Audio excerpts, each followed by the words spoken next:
Did you realize that there were 16 Marvel movies made before the first Iron Man film in 2008, which served as the official start of the MCU? And that virtually all of them had action figures produced to support them. And heck, that doesn't even count 1986's Howard the Duck. Hey y'all, and welcome back to Carbon Scoring, the best place for comics history and action figures. This is the first video in a series looking at all the action figures created of the Merry Marvel movies. We're starting with those films produced before the start of the MCU in 2008, and then we're going to go phase by phase through the entire catalog. Trust me, it is a ton of figures, so sit back and enjoy some Marvel movie madness. The first successful movie based on a Marvel property wasn't one that you would initially expect. Instead of leaning into the capes and tights set, it was Wesley Snipes, starring as the vampire hunter Blade. It was pretty successful at the box office, bringing in $130 million worldwide, but it developed a cult following on video, enough to spawn 2 sequels, the third of which introduced this guy to Marvel movies. You know you're doing something right when you're the hottest person in a movie that also has Jessica Biel in it. More important than that, we got a set of figures that included a true precursor of the Marvel Legends line. This Blade had unprecedented articulation for the time, including, for the first time I believe, a mid-foot toe joint. What a stellar action figure to get started with. This is the Blade movie figure from Toy Biz's 5th series in, I want to say 2004 or so. This thing is just absolutely fantastic. From the soft goods trench coat that really has that feel and look of leather, to his accessories, including his sword, which slides right back here into the back of his trench coat. He's got fantastic articulation. Look, you can see these painted spikes that he has right here, these stakes for taking out some vampires. He's got some throwing stars or something the way this belt looks, but none of it comes close to that head sculpt. Oh man, is that Wesley Snipes or what? I mean, they got the hair perfect. He's got his tattoos back here on the back. I mean, no expense was spared on those paint apps. This thing is an absolute monster. And I know we've gotten another Blade comic action figure since this time, but you are going to be hard-pressed to tell me that there is anything better than this Blade. And I'm going to finish that with deal with it. If Blade laid the leather trench-coated groundwork, it was Bryan Singer's X-Men film in 2002 that blew the doors open. The brilliant casting of Patrick Stewart as Professor X and Hugh Jackman as Wolverine would lead to 20 years of mutant moviedom. Toy Biz really attempted to make a comprehensive line of figures for the first X-Men movie, and then followed it up with additional figures for X2 and X3. But let's start by focusing on what they gave us for that very first revolutionary X-Men movie. And we've got to start with the team leader, Cyclops. So Cyc had this figure. Now, the articulation on these was still a little bit basic. This is pre-Marvel Legends. This is really kind of pre-Spidey Classics. He does have his visor, which it's a little bit hard after all of these years to get him to keep on, but he had a light-up effect. You could push the back, and if I change the batteries out, his eyes really lit up really, really well in his ruby quartz visor. Now, I would have loved for these figures to have better articulation at the shoulders and the waist, but they were very, very accurate to the movie, so certainly happy with that. We also got Cyc in his civilian garb. So, again, same kind of cut shoulders, cut waist articulation. And I don't think he didn't have the light up feature. He's got the light piping in his cap. So if you could get the light to shine in just right, it reflects through his eyes and then comes out through his visor. So, it's actually a pretty good sculpt of James Marsden's there underneath all of the visor and whatnot. For X-Men 2, Cyclops got a major upgrade with a super articulated figure. So you can see what a huge difference it is. They kept the costume and all the detail of it, but they've added ball shoulders, ball hips, double knees, double elbows. Still has his sweet visor and another light up feature that unfortunately doesn't work, but just use your imagination. They're toys. That's what you're supposed to do. Of course, we get into the ladies of the X-Men, and who better to start with than lovely Halle Berry herself playing Storm. Now, looking at those feet, I'll give you $50 if you can get this figure to stand up without a stand. There's just absolutely no chance with high heels, a contrapposto pose, tiny little ankles that are put right together. Have fun, because she's not going to stand up. But I tell you what does stand up, and that's her collar. Her collar stands up really well. We'll see in just a moment how they had to make some running changes to these figures because they were not super kid-friendly. However, Rogue did not fit that. She is a super cute little figure. I love this soft goods scarf that she comes with.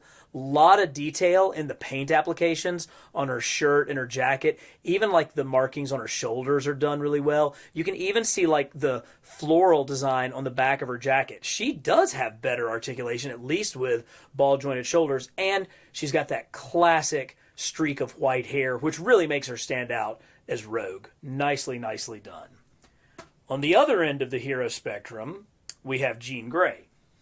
And this was the first Jean Grey figure that Toy Biz released to the mass market and children.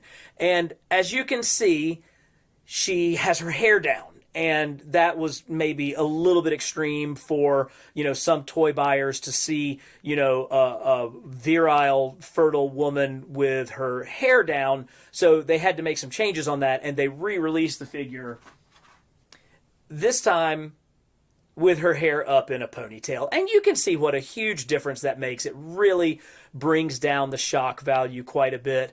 Not only that, but they obviously also gave her a bra and covered up some of the underboob that was going on this one.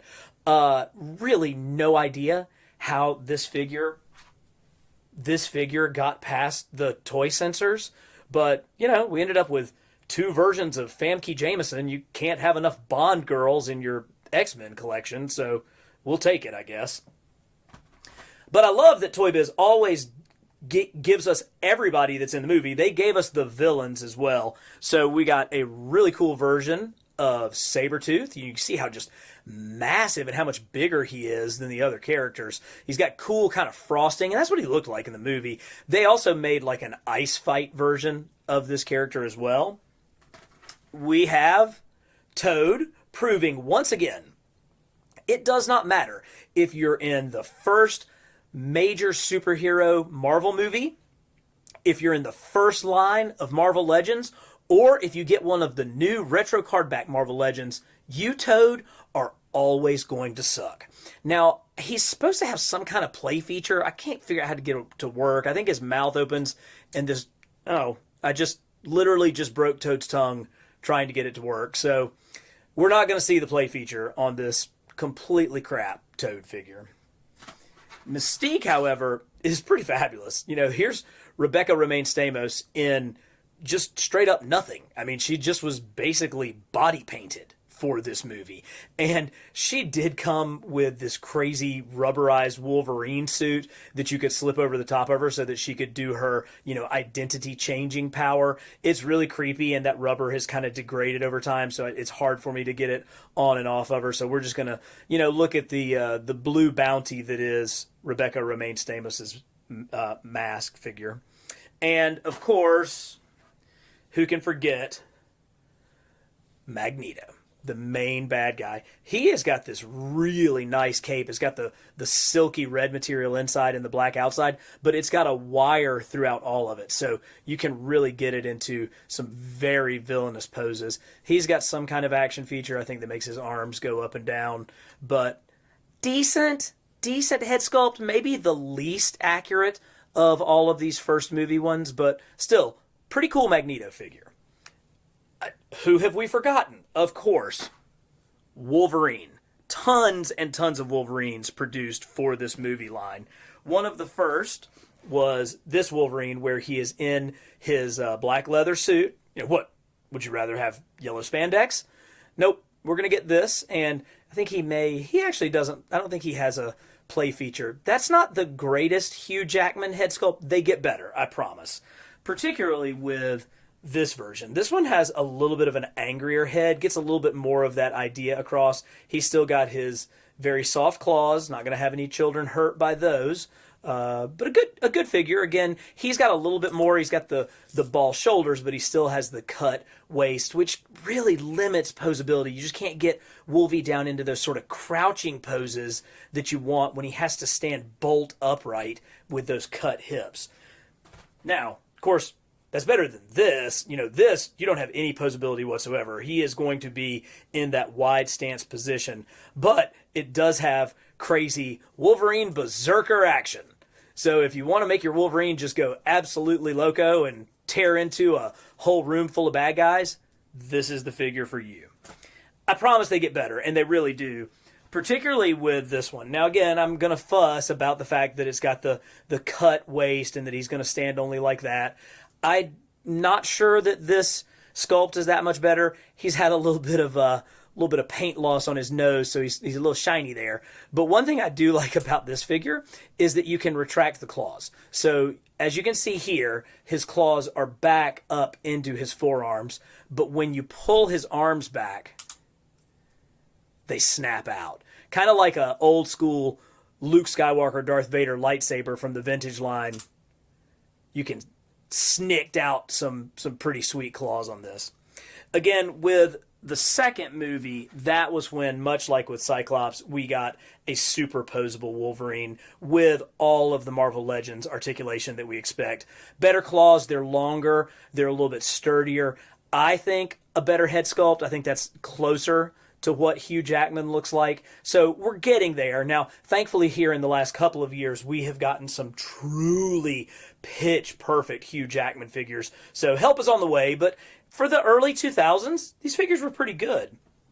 We also got two versions of Professor X. You got his normal wheelchair, and I believe this was motorized. I think it would wind up and it would spin.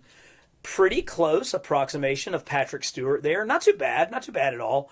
But of course, this has another play feature, and that is he's got no legs. This Professor X cannot stand on his own because his legs don't work. Look at those floppy things. Oh, I am not making fun of people with disabilities. I'm making fun of an action figure of a character that's confined to a wheelchair and truly is, because his legs don't work. Now, we also got his second wheelchair, his plastic wheelchair from when he visited Magneto in prison. This time, he has changed suits into a very dapper gray suit, but still, them legs don't work. Nothing's going to happen with those. So, a couple of great Professor Xavier figures. X-Men 2, as we've seen from the Cyclops and the Wolverine, was an advance in the articulation and in the sculpting of the action figures, and that was maybe nowhere more evident than with the Nightcrawler figure. This is truly one of the finest X-Men action figures that's ever been produced. This version of Kurt is just so good. I want you to look really closely at that facial sculpt where you can see all the swirling and tattoos that they managed to sculpt into his face. Now, this was long before face print technology, and yet they still got a lot of life and excitement out of those eyes. Look at how detailed this vest is and his overcoat with like all the little splotches and creases, and it's got some nice overpaint to give it that rough kind of, he came out of nowhere look. He's got articulated hands with those great fingers and those really kind of grimy fingernails, cool pants with that pinstripe design, ankle rockers, tremendous articulation. I mean, exactly what you need to get a Nightcrawler into all of those little crouchy poses that he gets into. Plus, yep, there it is. There is that bendable tail. It's got the wire in there, and it's actually a little bit thicker than what we've seen with some of our other Nightcrawler figures, so you can keep it and have it as a part of his display and articulation. This is the pinnacle of X-Men action figures. And you know how I know that? Because they made more. Hasbro took over the line and produced some figures from the third X-Men film. And man, they're not great. This is Juggernaut. He does have, a removable helmet. He's got sort of some wash on his face. I mean, good articulation, big kind of hulking body, but did you just forget to paint the back? I mean, there's like nothing. No, he's got, fuzz on his chest here, but then nothing back here. The Colossus was clearly the winner of the bunch. I mean, this is far and away the strongest one of the X-Men 3 figures. This is pretty nice. I mean, you got the nice metallic look, the metallic musculature, good articulation, really nice head sculpt. Very much does look like Colossus.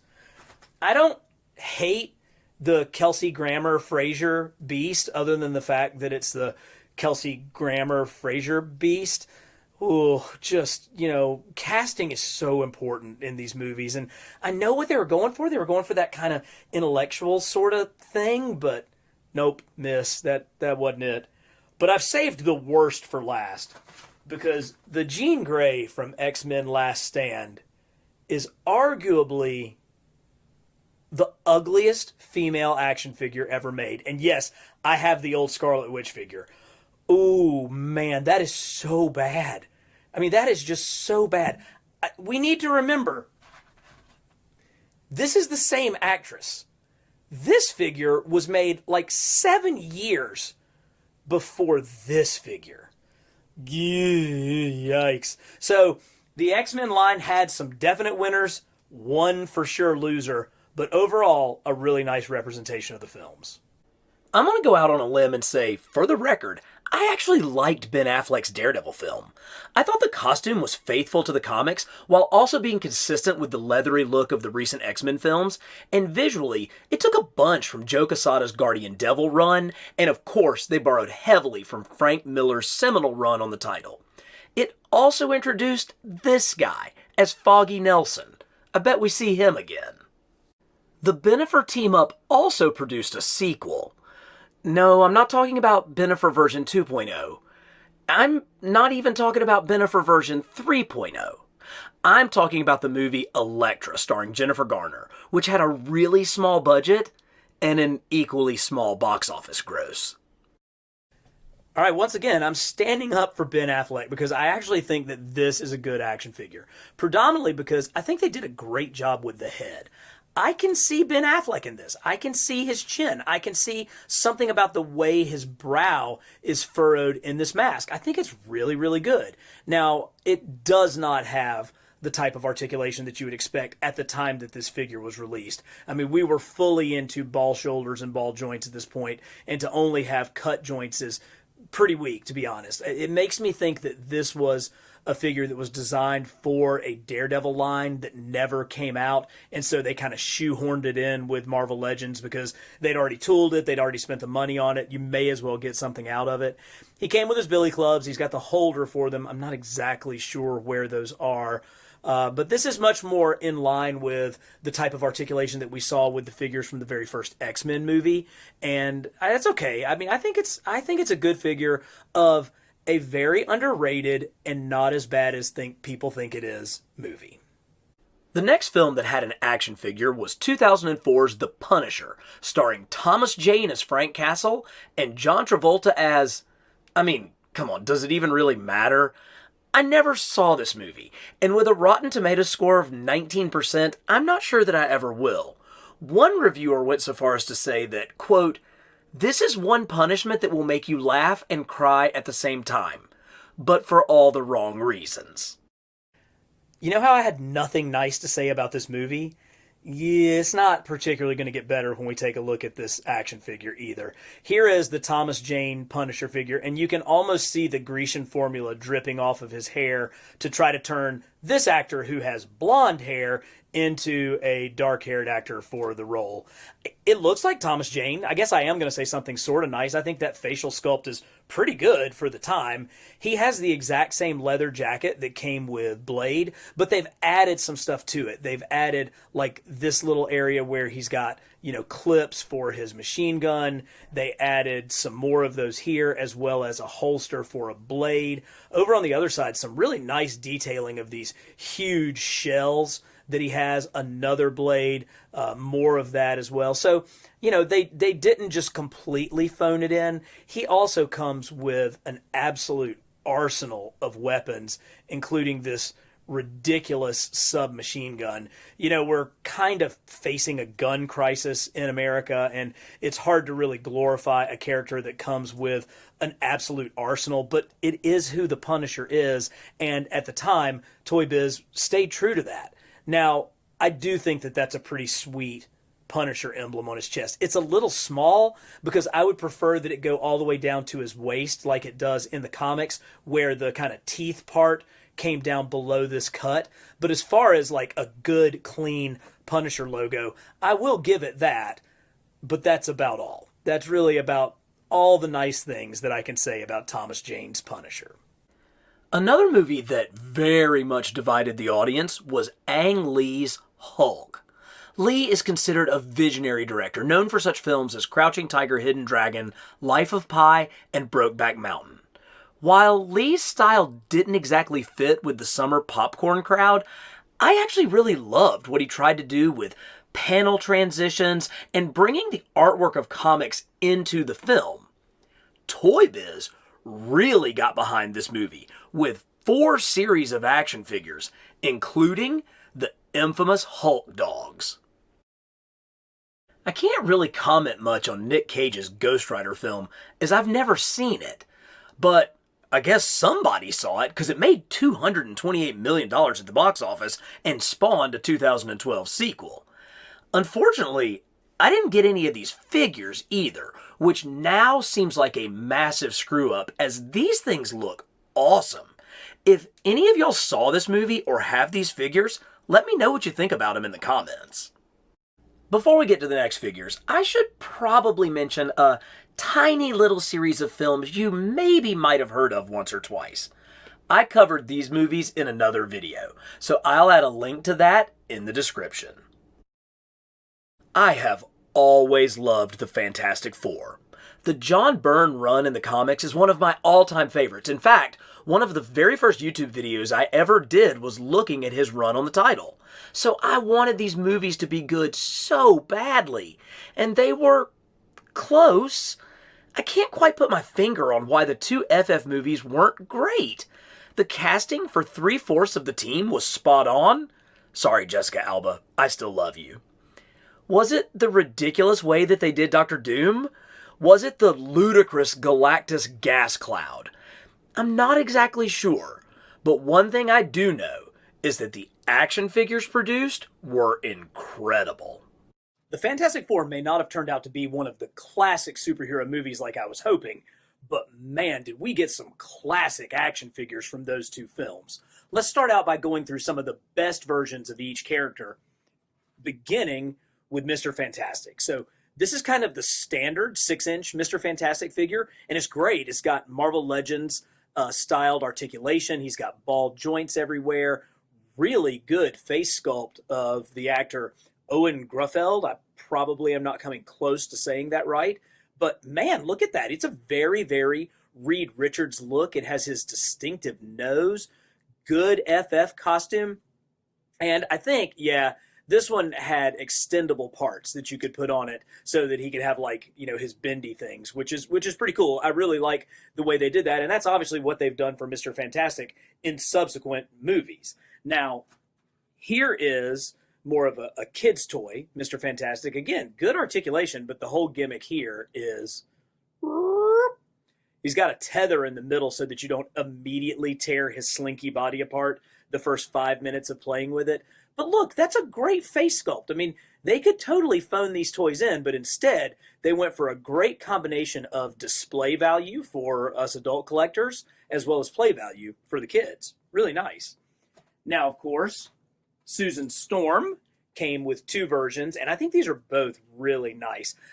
I'm always a fan of the fully translucent Invisible Woman figures. This one's a nice one. You know, you can see the plastic has held up pretty well. It's got a little bit of yellowing over the years, but really good. And if you look closely, it is a nice Jessica Alba face sculpt. Plus, ooh, it's got a little bit of a low-cut line there. But this one, it really captures her look from the movie. And I love when they do the translucent plastic. And I believe what we have going on here is these are actually translucent plastic pieces that have a paint wash over the top of them. And so that's how, like, you can really see it on this leg, how you get the smooth transition from the costume down to the invisible parts. That's nice. That is really, really well done. The villain actually got a couple of figures. You have the standard Doctor Doom with his magic hand. Whatever. They screwed this character up so bad. They didn't screw up the figure. I mean, it's got a really, really good Doom mask. You know, he's got decent articulation. That's a decent figure. Oh, I'm sure he's got some kind of play feature. Oh, I think it may have lit up. I think this may have been formerly a battery thing. And then here's like a later series Doom. Not sure what was happening with the colors. We lose the ball jointed waist. I think maybe that's because he's got some kind of, swinging attack thing. But what's cool about this one is it does have the removable mask, the semi-removable mask, the almost removable mask. Somewhere, there it is. See, that was totally worth it. And you can see kind of how he's got the scarred head back up in there. And look, kind of see his jaw coming through. Gross. Now, one of the highlights of the movie still works too, by the way. This is Michael Chiklis's portrayal of the Thing. And whenever you touch this foot, it sets off his clobbering time sound. Look at how gorgeous this thing is. That is an absolute work of action figure art. I love this figure. Great play value, really cool stomping action that still works, but mostly old Blue Eyes here just looks completely great. Great figure, A+. And then we get kind of a C+. I'm not really sure what they were thinking with this doofus. This is just kind of this big meaty thing. Now, again, it's a toy. So, it's clobbering time. But, these were produced by the same toy company in the same toy line. And it doesn't even look like the same character. Crazy. But they saved absolutely some of the very best for Johnny Storm. Now, this is kind of the classic figure, and love it. Love what they've done with the translucent plastic. Really good. He lit up as well. I don't think he still lights up. Oh, that is so great. Here we go. Yes. So you can see that flame on effect right there. Oh, that's so awesome. I can't believe that this thing still lights up all these years later. Great effect. Great flames. Honestly, I wish they would bring some of these flames and the way this flame effect looks on some of our newer comic Johnny Storm Human Torch figures. Oh, that is so good. This one didn't light up, so maybe this is just your sort of base figure. Again, I like it. I mean, it's a little bit of a darker orange, but that's okay. I like kind of the different gradations of the color there. You can see the Fantastic Four symbol a little bit easier on his chest on this one. But then you got into some really cool play feature ones. Here is pretty much that same Torch figure that we looked at, but for him, he actually has a couple of electrodes back here. Of course, he lights up too. Wow, these batteries are amazing. There's something that's supposed to happen when he connects into this base. I can't remember if it... Oh my gosh, I had no idea that was about to happen. Let's do that again. How sweet is that? Okay, one more time. I'm hoping y'all can hear him say flame on this. That is great. And then a final Human Torch figure, which was really very much pre-posed. You're not going to get a whole lot of other articulation out of those hips. But look at how good that young Chris Evans head sculpt is. And it has that just cocky, arrogant smugness that he was able to play in the movie. Plus, much like the Sue figure, we see that transformation of color from his suit to his flame-on appearance. These 6-inch figures were terrific for that first Fantastic Four movie. And they didn't... What am I doing? There's one more. I'm so sorry. We also got Ben Grimm in his spacesuit. But when he's exposed to the cosmic rays, he becomes the Thing. So we've got a transforming spacesuit Ben Grimm. And I mean, this thing is a sweet, NASA-esque spacesuit, very much like what we saw in the film, But I love going from the Chickless head to the Thing head. Strong, strong work. Again, couldn't be more happy with that 6-inch line. And truthfully, I kind of like the 5-inch line too. One of the things that I like is that they gave us all four. They gave us all four of the Fantastic Four in costume. Reed has the extra long limbs. We do get a flame off Johnny Storm with another good representation of young Chris Evans. Jessica Alba looks like Jessica Alba, and for the scale, a really nice thing. So you get all of the main members of the film. You got an extra Thing who's got some kind of power punch attack motion there. Two versions of Doom. I think this was meant to be from the first movie, and then this is what Doom looked like in Rise of the Silver Surfer, which again screwed that up. Couldn't screwed that up a whole lot worse. But we did get a sweet Silver Surfer figure from this line. Love it. Silver Surfer's another one of those classic figures that if you just do what you're supposed to with it, he's going to look great. And I think they did here. So cheers to the Fantastic Four films for really bringing home some of the absolute best pre-MCU Marvel movie action figures.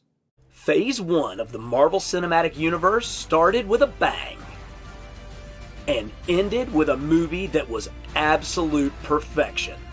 This is the story.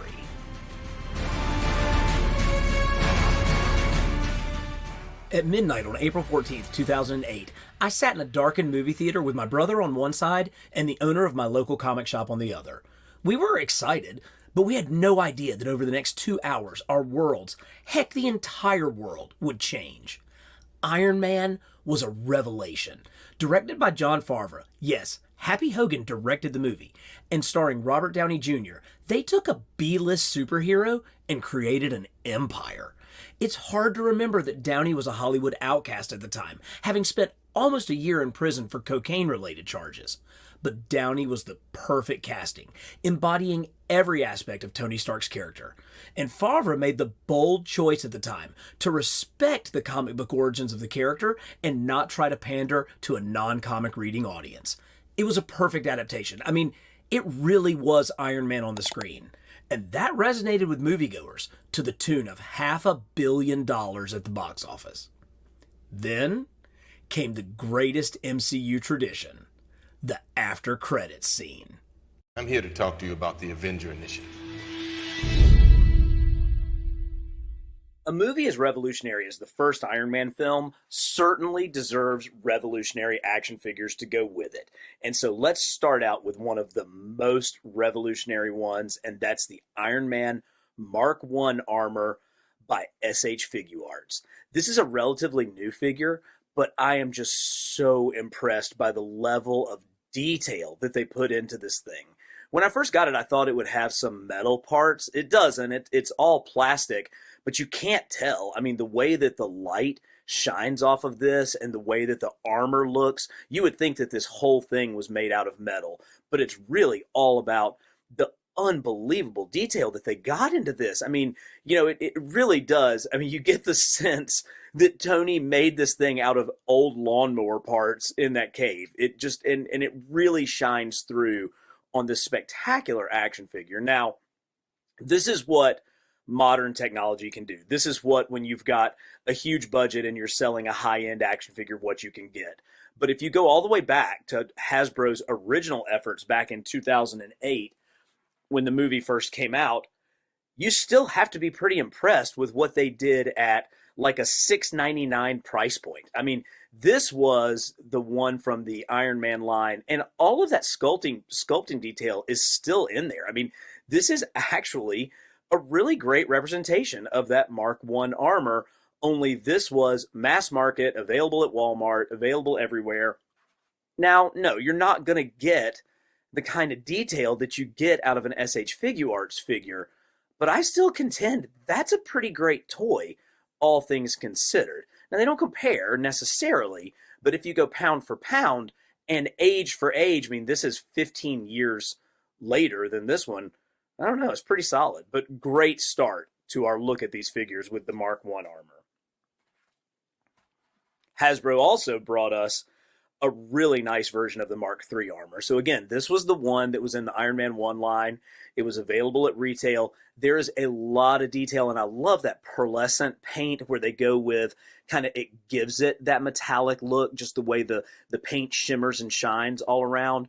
Great articulation, like really super. And this was a time when Hasbro and Marvel Legends were kind of moving away from the 6-inch scale. So getting these figures in 6 inches is pretty terrific. Now, again, we jump to the future and the Infinity line where we basically redid this exact same figure. Now we have face paint technology, and you're able to get that Robert Downey Jr. head with the open mask. I would argue it actually doesn't have as good of articulation as the first figure, but it's got great articulation. I mean, it's still, you're able to get him into all kinds of poses. They again did the trick where even though it's plastic, it looks like shiny metal because of the paint that's used.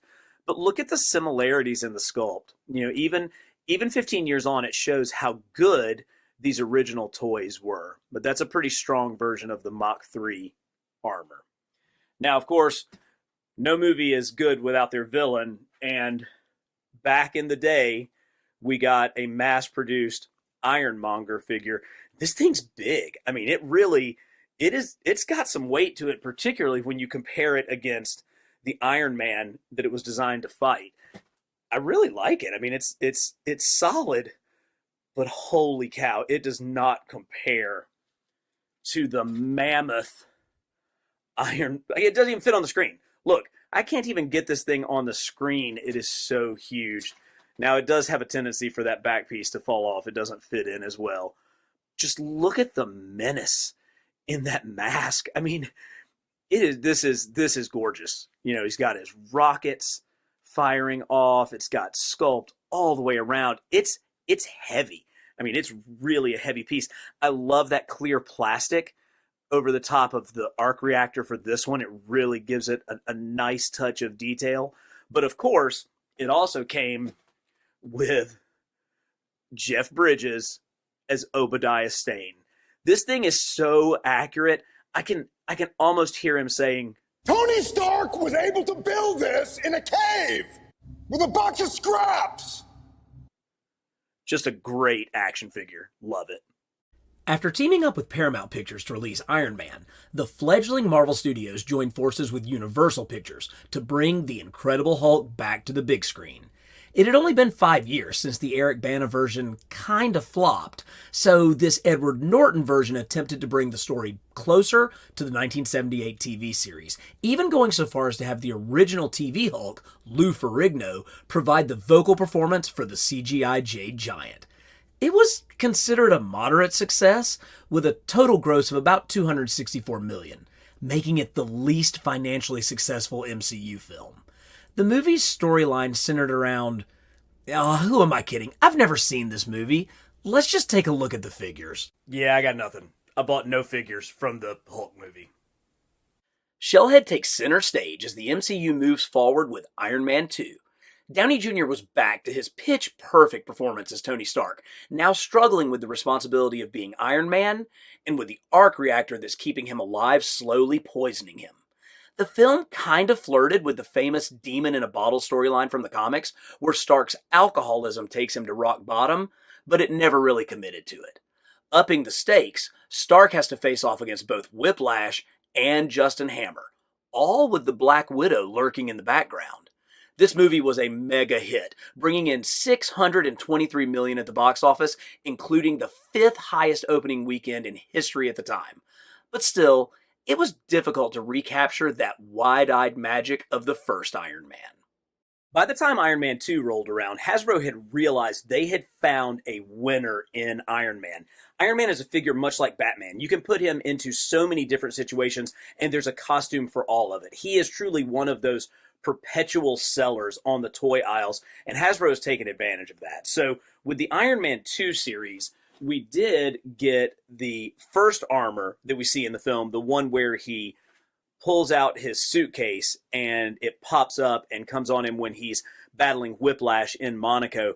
This is a pretty cool armor. I thought at the time, I'm like, oh, is this how they're going to do the Silver Centurion armor? Because he's got the red and silver motif. And that's probably what they were thinking with that. I really like how this one kind of has almost like the exoskeleton on the outside, which sort of matches how it went and sort of came up over the top of him in the film. But a lot of nice detail in this 6-inch figure. And I'm glad that it came with the briefcase, because that really does add to the look and feel of this transportable armor that he whipped out right there on the racetrack.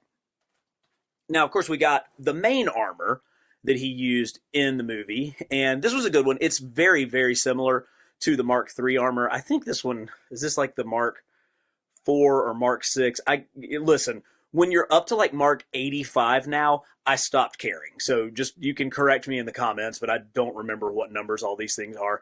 The biggest thing here is the change in the shape of the arc reactor. And again, that's actually reminiscent of the change to the Silver Centurion armor in the comics, where it went from the classic round center to more of a triangular one. And Tony kept this one for a while, but a really solid, mass-produced, mass-market figure.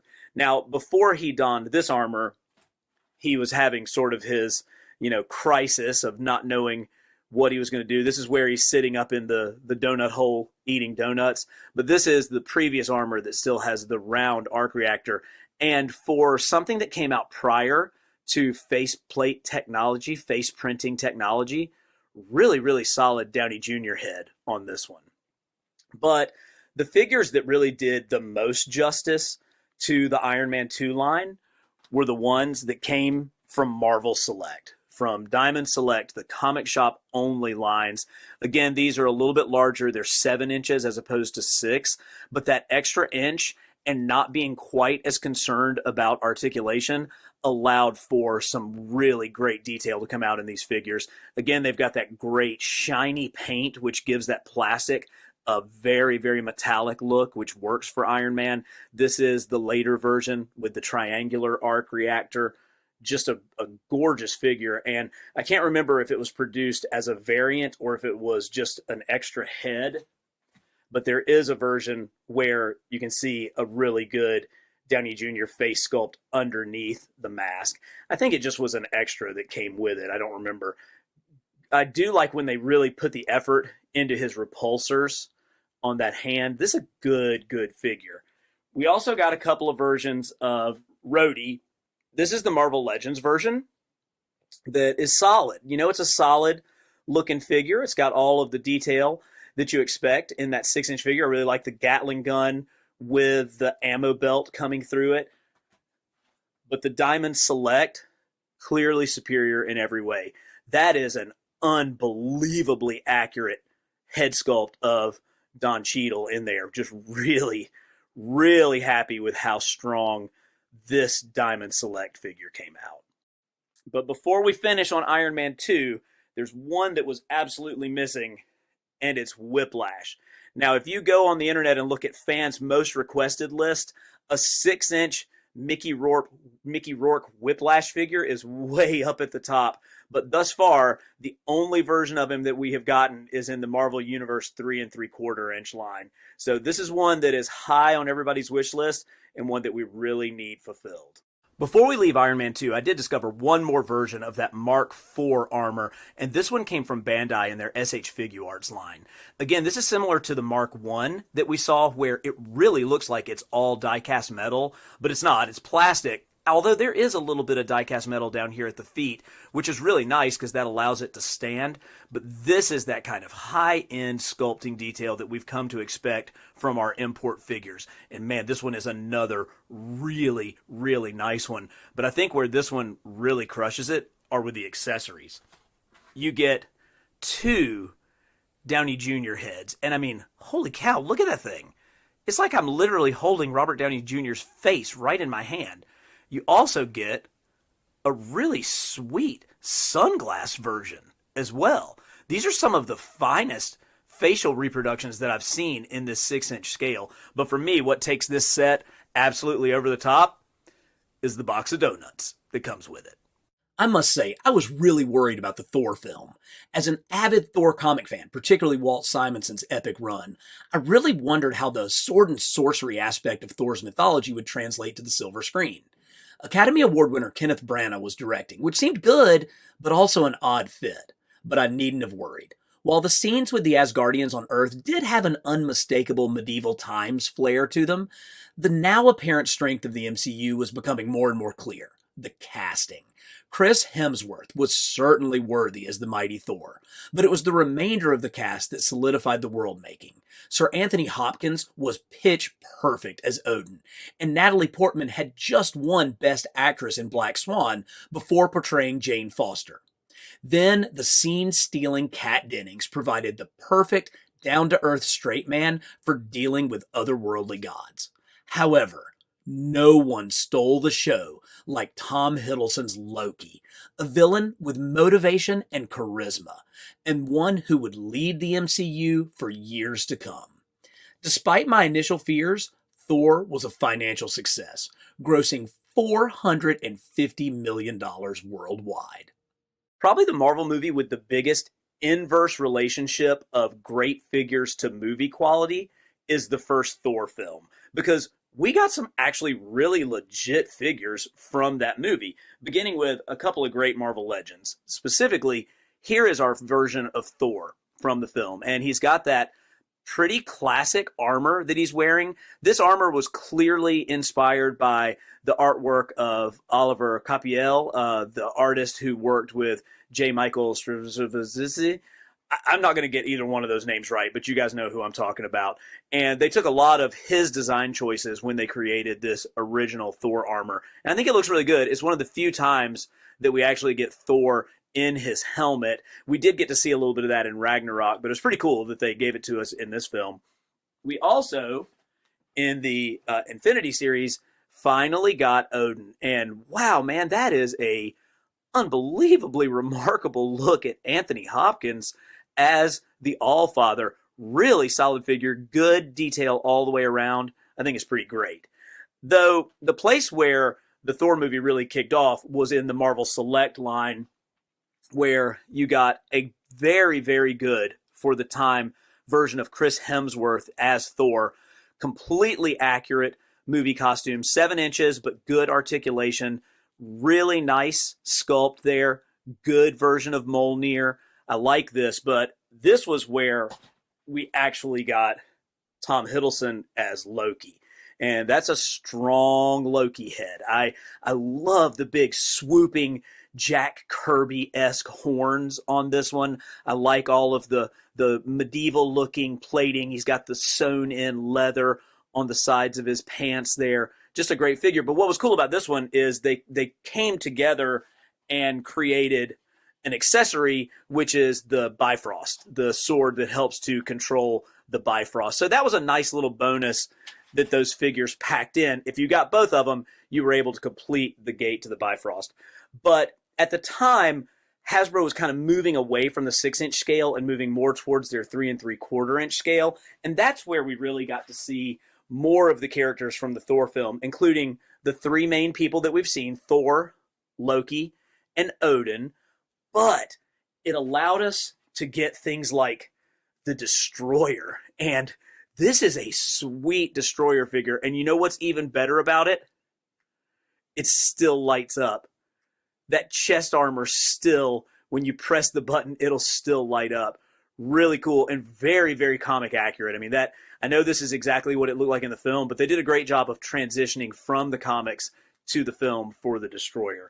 But where I'm most excited is it was in the 3 3/4-inch line, is the only place that we've gotten the Warriors 3. And these guys just look so great together. Again, they did a good job, man. There's a lot. They packed a lot of detail into these Marvel Universe figures, these 3 3/4-inch figures. There's great articulation, basically the same as a Marvel Legends. But I mean, just look at that beard on Volstagg. It is really strong. So we need 6-inch versions of these guys. But until then, I will take these Marvel Universe ones. When Captain America: The First Avenger hit theaters in July of 2011, it really felt like the MCU was gaining steam. The secret recipe had been perfected. First, stay true to the source material, but take advantage of 60 years of story in order to combine it into its best form. Second, cast the perfect lead.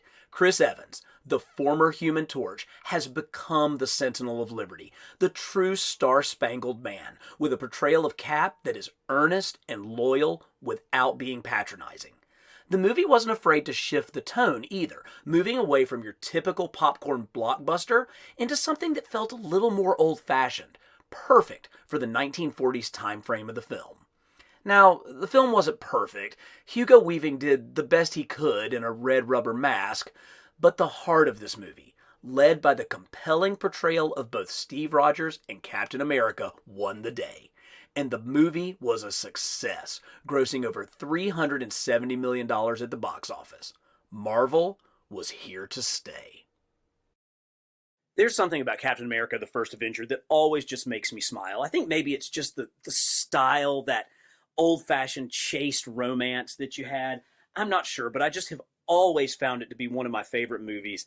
And truly, I think a lot of it has to do with Chris Evans' portrayal as Captain America. He just brought an honesty and an integrity that is absolutely essential to the character of Captain America. And doesn't really come across in this 6-inch Marvel Legends figure. This is kind of his battle suit, and you know, it's decent, but as we'll see, things got a whole heck of a lot better. Now, this was, I believe, one of the Infinity series where we got a redo of the figure, and here's Hugo Weaving as the Red Skull. And you know, I can make an argument this looks better than what he looked like on the film. They tried, and Red Skull's pretty hard to pull off, but action figure wise, that's really, really great. Now, when you talk about that chaste romance, this 2-pack really, really made me happy. I was so glad to get Sharon Carter in her World War II outfit, her captain's little dress uniform. She just looks so great. And I think that's a pretty close approximation of Haley Atwell. I actually think she's a little bit prettier in real life than she is in this figure, but it does capture that 1940s hairstyle and just her simple elegance. But this figure is the tops. Look at that. That looks as good as a Hot Toys sculpt of Chris Evans. I like that you can see his, show Captain America suit underneath. He has exactly what a soldier would be wearing. He's got all of his tactical gear. He's got his sidearm. And of course, he's got the original shield. This is a masterpiece. I am just absolutely in love with this figure, and I think it perfectly represents the movie. But once again, Marvel Legends was kind of in limbo at the time, and we weren't getting a ton of 6-inch figures, so we had to look to Diamond Select to fill the gap, and they did so admirably. This is their Captain America from that time. Really solid, 7 inches, good shield, big shield, but got all of the detail in that Captain America suit, and really kind of how it made sense, how the suspenders came down to create the flag motif. It's just really well done. All the details like the clasps and things. He's got his holster there for his gun. And they did a nice job with the Red Skull. And I can't find it, but these two also, when you got them both together, they came together and created like a cosmic cube backdrop. So, or the Tesseract, whatever we're gonna call it in the movie. I'm a comic book guy, so I'm always gonna call it the Cosmic Cube. Plus, he's got his classic kind of German pistol there. But really, really solid. Little Hydra action on the belt. Again, on the arm. So nicely done. But for me, this is the figure that really perfectly encapsulates Captain America, the First Avenger. The comic fans knew just how much groundwork had been laid prior to 2012's release of The Avengers. But that success in theaters didn't predict the seismic shift that was about to happen. Joss Whedon took all the ingredients that had been simmering for the past 4 years and crafted a masterpiece. Let me put this another way. I texted one of my best friends after the premiere.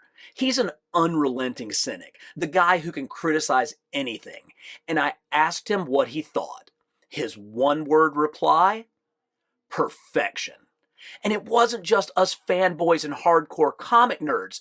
This movie went on to gross $1.5 billion worldwide, making it the 3rd highest grossing movie of all time. The Marvel age of cinema was upon us. I've mentioned it several times that during the era of the Phase 1 Marvel movies, Hasbro was trying to find their way. They hadn't really decided if they were going to dedicate themselves to the 6-inch scale that Marvel Legends had been, or if they were going to focus more on the 3 3/4-inch Marvel Universe line. And what that left us with at the time of the Avengers movie was kind of a hodgepodge of figures. The only real 6-inch figures that we got were a Walmart exclusive line that I personally thought looked terrible. And because, one, I don't really have a Walmart very close to me. I know that sounds crazy living in America, but I don't have a convenient Walmart. And two, I thought they looked like crap. I didn't buy those figures. So the only real 6-inch figures that I have representing the Avengers are from the 3-pack of the S.H.I.E.L.D. members, including this terrific version of Nick Fury. Now, we all got tired of this trench coat being used on Marvel Legends over the years, but it certainly works with this spectacular Samuel L. Jackson. But you can't have Nick without his two bestest pals with Maria Hill and Agent Phil Coulson, and they did a great job bringing these to life. A little bit later down the line, in the Infinity series, we got the Iron Man from the suit that he wore in Avengers, and I really like this. It had touches of all the previous Iron Man armors that we had seen in the MCU up to that point.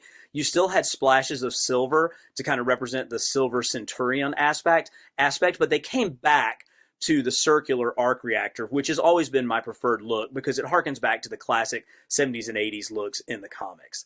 The only other really kind of major figure that I got from this time was the Diamond Select Hulk, and it's great. I mean, boy, this thing is a true monster. It is the Jade Giant himself.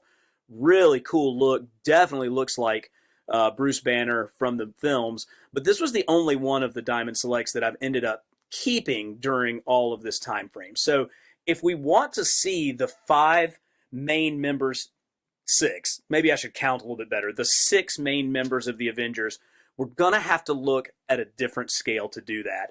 And I've got 2 great examples here. First, let's look at the Marvel Universe, the 3 3/4-inch line of our main Avengers. So here's Tony in the armor that we just saw, really nicely done. I like that pearlescent. I love that light up blue arc reactor. Solid figure. Good Hulk. Definitely a movie style. You can tell from the pants and you can tell from the head sculpt.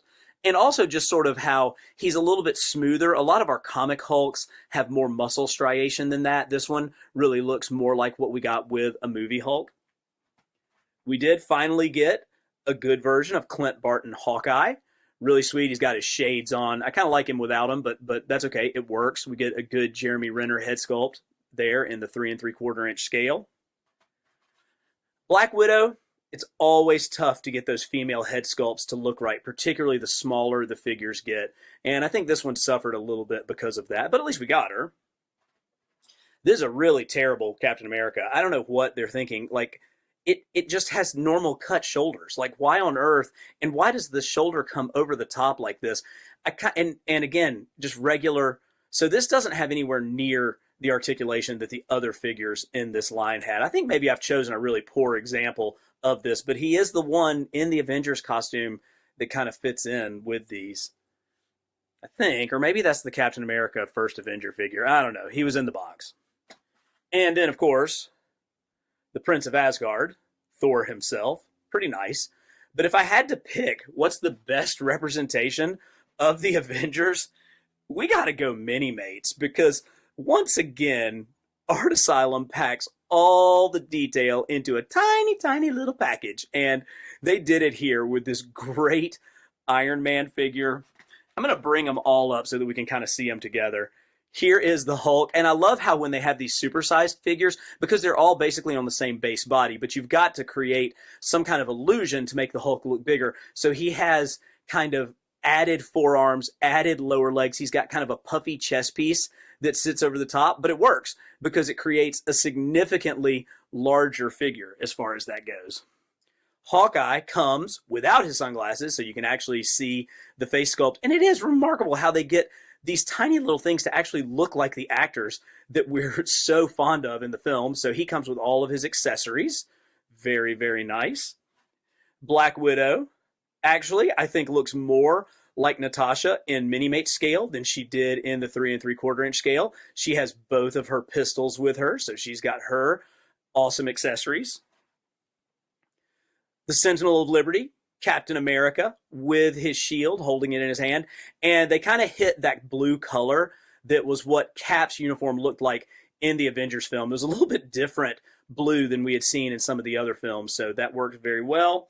And, of course, Thor with Mjolnir. So we got a teeny little Mjolnir to go along with it. This is my definitive set of action figures from the first Avengers film. Phase 2 of the Marvel Cinematic Universe exposed the growing pains of a cultural phenomenon and the action figures that came with them, giving us some of the best and the worst that Marvel had to offer. But in the end, Phase 2 showed us just what the MCU would become.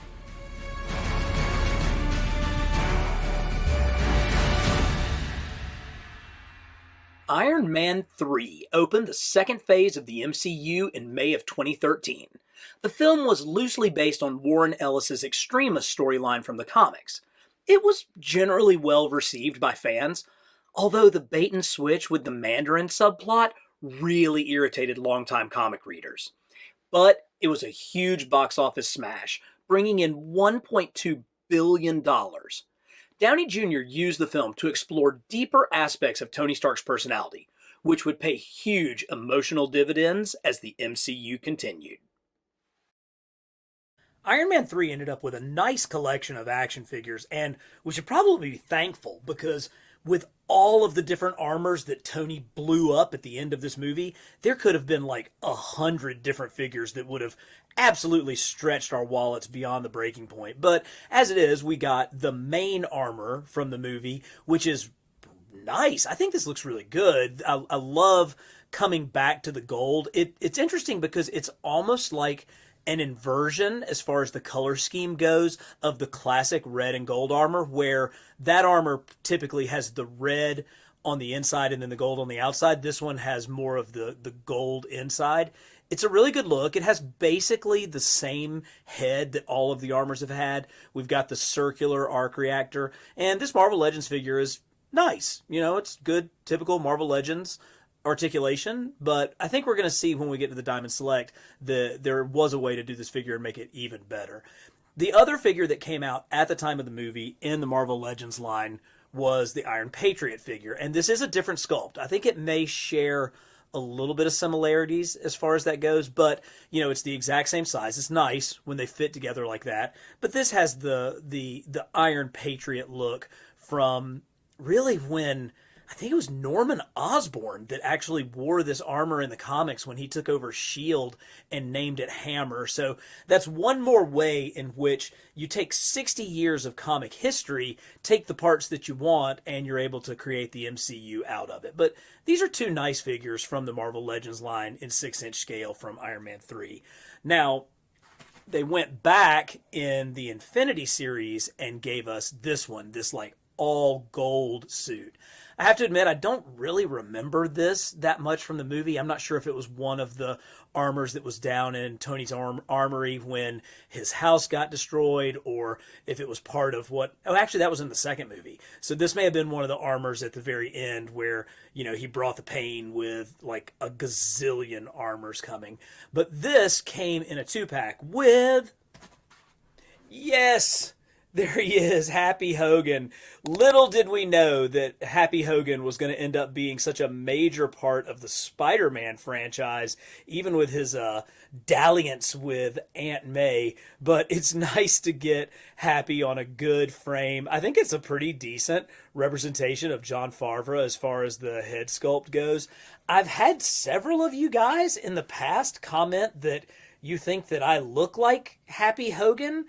Don't really know how to take that. I guess that's a nice thing, but anyway, I'm working to look less like Happy as time goes on. It's kind of great that Jon Favreau actually directed the first and second Iron Man movies, but then gets a figure for Iron Man 3. So that's, little touch of irony there. Now, the figures that I think are the best from Iron Man 3 are the ones that Diamond Select did, the 7-inch figures that came out to comic shops. And just that little bit of extra scale just allows for more detail. This one has a nice Don Cheadle head sculpt underneath, the good Rhodey head there. It did come with an alternate mask, so if you want to have him with the mask on, you can have that. We got Rhodey in the Iron Patriot armor, and this one just has a little bit more of that metallic look. I think the way that they use that more metallic paint really brings out the shine to that a little bit better. But I think the real standout from this entire set of figures is the Mark, I think this is the Mark 42 armor. I get confused on all the numbers. You guys can correct me in the comments, but this Diamond Select Iron Man is really good looking metallic figure. Great paint apps, lots of detail in this armor, all the way down to like the little circuitry parts and everything. It's all the way around 360 degrees. Just an outstanding action figure, and one that I actually had displayed down in my Iron Man armory. I had to go dig this thing off of the shelf because it looks so good.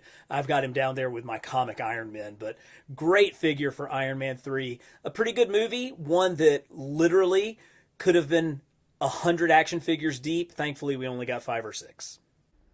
Thor the Dark World. Where to start? Hemsworth and Hiddleston were excellent as always in their roles of Thor and Loki respectively. The film brought some great ideas from the comics, particularly Malekith the Dark Elf, from Walt Simonson's acclaimed run on the title. But somehow, it just didn't click. That Jane and Asgard section was particularly cringy. But despite all of this, the movie still made $644 million worldwide, and set the stage for the next 2 Thor solo movies. How great is it that Thor the Dark World, which is generally panned as the worst of all of the MCU films, actually has 2 of the very best Marvel Legends figures in the entire line.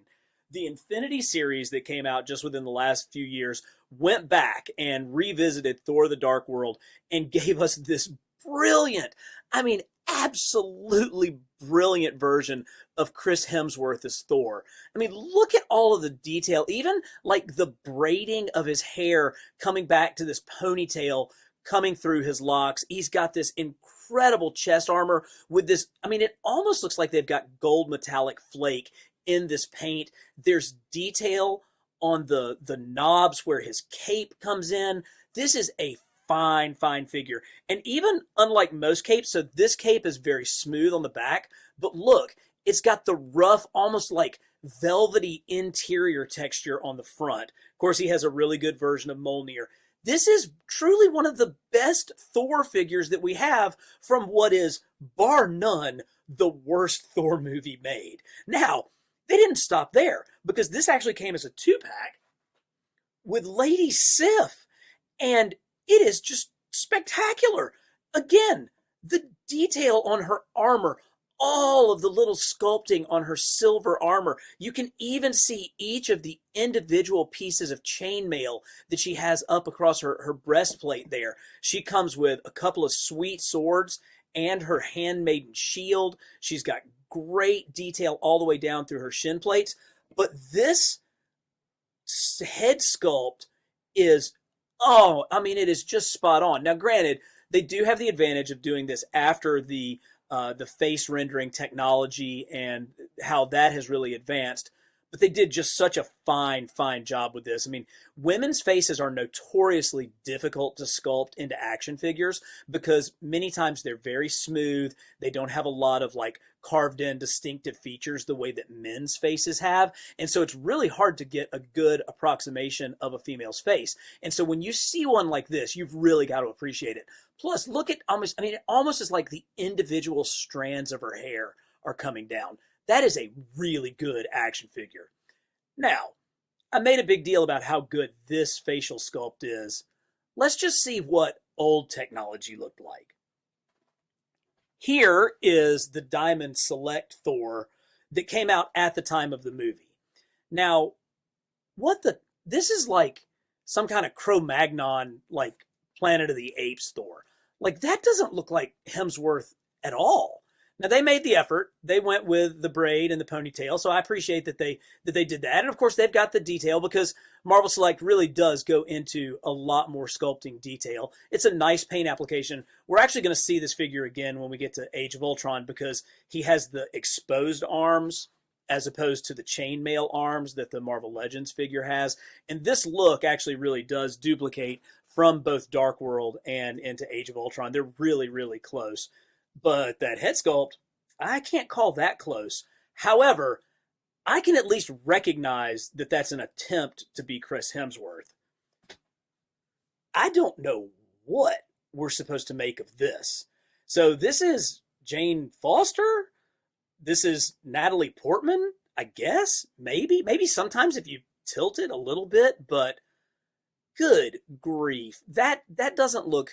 To me, that doesn't look anything like Natalie Portman. I mean, this figure has virtually zero articulation. Of course, she's got her Dorothy slippers on, so you know she's not going to stand up very well. You can't really move the legs because this, cape thing's going on. She may not have on any pants. That's not very good. But it's just, that is just, even if you do think it looks like Natalie Portman, that's the most unattractive version of Natalie Portman you're ever going to find.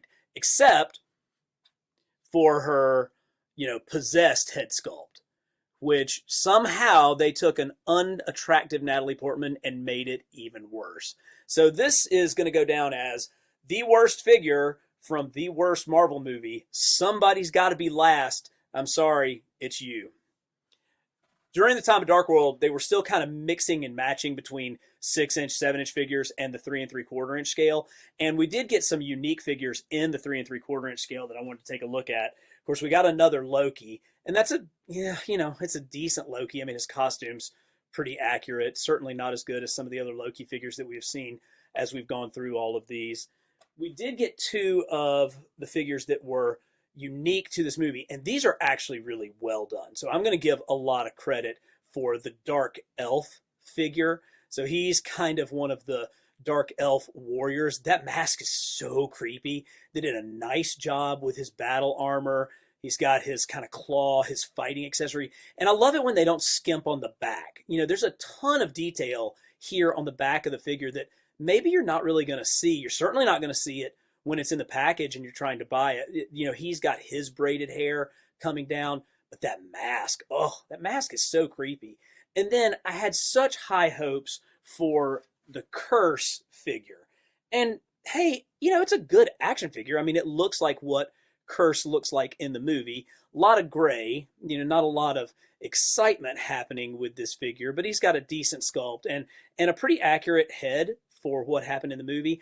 I just was disappointed because this is one of the few original creations from Walt Simonson's epic run on the Mighty Thor that has made its way into the films, and it doesn't look anything like what Walt Simonson drew. So that was kind of disappointing to me, but we did at least get a fairly varied set of figures from Dark World. Captain America: The Winter Soldier introduced 2 of the most influential players to the MCU. The Russo brothers, who directed this film and along with producer Kevin Feige became the architects of the overarching Infinity Saga storyline. The Russos understood that Cap isn't exactly a superhero, no magic powers, no laser eye beams, so they adapted Ed Brubaker's groundbreaking Winter Soldier comic run into a tense spy thriller in the style of classic 1970s movies. It totally worked and showed that the Marvel characters could cross over numerous movie genres. Of course, it didn't hurt that Brubaker's comic story, bringing back Cap's World War II partner Bucky Barnes as a mysterious Soviet assassin, was utterly brilliant. After a couple of stubbed toes to start Phase 2, a new course had been set. The first Avengers movie was a huge film and really showed the box office staying power of the Marvel movies. But if you want to talk about what was really a turning point in the Marvel Cinematic Universe, I think that it's Captain America, the Winter Soldier, because that is where they showed that these movies are not all just going to be big superhero blow-up movies, that they can do different things, that they can create an intriguing spy thriller and make it an absolute smash. And that's what we saw with Winter Soldier, which is one of my absolute favorite movies in the MCU canon. Now, as good as that movie was, this figure's garbage. This is the Marvel Legends 6-inch Steve Rogers Captain America, and it took me like 2 days to find this figure because I went through my Captain America box over and over again. I kept shuffling through the figures, and I would see this one and I would move it out of the way because that head sculpt is so generic that I had no idea that this was actually supposed to represent Chris Evans' look in the film. I mean, it's obviously, the Winter Soldier cap. He's got the blue shield. This is the uniform that he has. This is not a comic uniform. This is the movie uniform. But that's the most generic blonde-haired Captain America head sculpt that you could imagine. I mean, I kept skipping over it because I'm like, nah, that's not a movie figure. That's just a comic version of him wearing a shield uniform. I was going to say it's a little bit better here. It's not. That's terrible too. So it's really sad that our hero in the film gets the worst figure out of all of them because the rest of these are pretty daggum good. Starting with Black Widow. Now, we just aren't getting enough Black Widow 6-inch figures, but this one more than makes up for what we've been missing. That is a terrific, for the time and for the scale, head sculpt of Black Widow. They did a really nice job with the paint. She's got a lot of life to her face. She has a lot of color to it. She's got some that lipstick really comes out and reflects against her red hair. So much detail all around this figure. Of course, she came with her dual pistols, and she's got her Widow's Blast, which is a nice touch, a nice throwback to the comics. This is a good figure. I definitely like this one. But from the 6-inch line, nothing comes close to the Winter Soldier. Oh man, this one is so great. Look at just all of the detail that this one has, particularly with his robotic arm with the red star on it. Of course, he's got his blade back here on the back, all of this vest with the tactical gear, so much nice sculpting through the pants. This is what you can do when you really put the work in on a 6-inch figure, and I love that mask. He came with an alternate head, which I think is down in the bottom of the box. We'll have to pull that out later. But this is what we're going to start to expect to see as the Marvel Universe continues and as the figures from the Marvel Cinematic Universe keep going. But thankfully, we weren't left with just these 3 figures because our friends at Marvel Select did come through with 7-inch versions. Now, this is a much better head sculpt of Chris Evans. And you can see it's the exact same costume that we just looked at. It's just done so, even, you can see the belt, all of it. It's just, this one is just done so much better. In the future, as we move forward, you'll see that the Marvel Legends actually are just as good, if not better sculpted than the Marvel Select. But back when Winter Soldier came out, this one, the other one doesn't hold a candle. This is just a very, very much superior figure. And as good as Cap was, he was outdone by our very first version of the Falcon. Such a good representation of Falcon. I love that look on his face. The goggles are great. He has his, paratrooper military garb on. Really nice job with the camo. It's even got the flag on there, the shin guards, the knee guards, all of the details, even down to the zipper being painted, but they didn't skimp on the wings. Look at how huge these wings are. Now, they're not really articulated. They kind of fit in, but his wing pack with the jets has got painted detail throughout. This is a nice figure and really worthy of Cap's best friend, Sam Wilson, and the role that he played not only in Winter Soldier, but moving forward with the rest of the MCU. Guardians of the Galaxy is the movie that made true believers out of even the nayest of naysayers. A ragtag group of misfits, including a talking tree, set out on a comedy heist film that ends up creating one of the most endearing families ever seen on the silver screen. The flick connected with an entirely new audience, and made the casual viewer into a Marvel zombie. As influential as the first Avengers film was with its record-setting box office, it was Guardians of the Galaxy that opened the doors and let everybody in. Now we're cooking with gas. For me, Guardians of the Galaxy was the first film in the MCU where Hasbro gave us all of the main characters in the main Marvel Legends line, and we're not having to supplement with mini-mates or with figures from, import figures or Diamond Select figures. They actually got it right. And even though this first wave of figures, it's great, it pales in comparison to the figures from the second Guardians of the Galaxy movie. This was spot on. And it begins with Star-Lord, man. And nice version here. I love he's got his satchel where he can carry the Infinity Stone. He did come with an additional head, so you can have him with his masked head. And that's relatively indicative of what he wore in the comics. You've also got the big weapon thingy that they used and failed at trying to kill Ronan with. So nice figure to get started. Love the Drax figure. He's basically wearing his prison garb here. All kinds of details on his tattoos all the way around, even across his entire back. Good head sculpt, definitely picks up Dave Bautista there.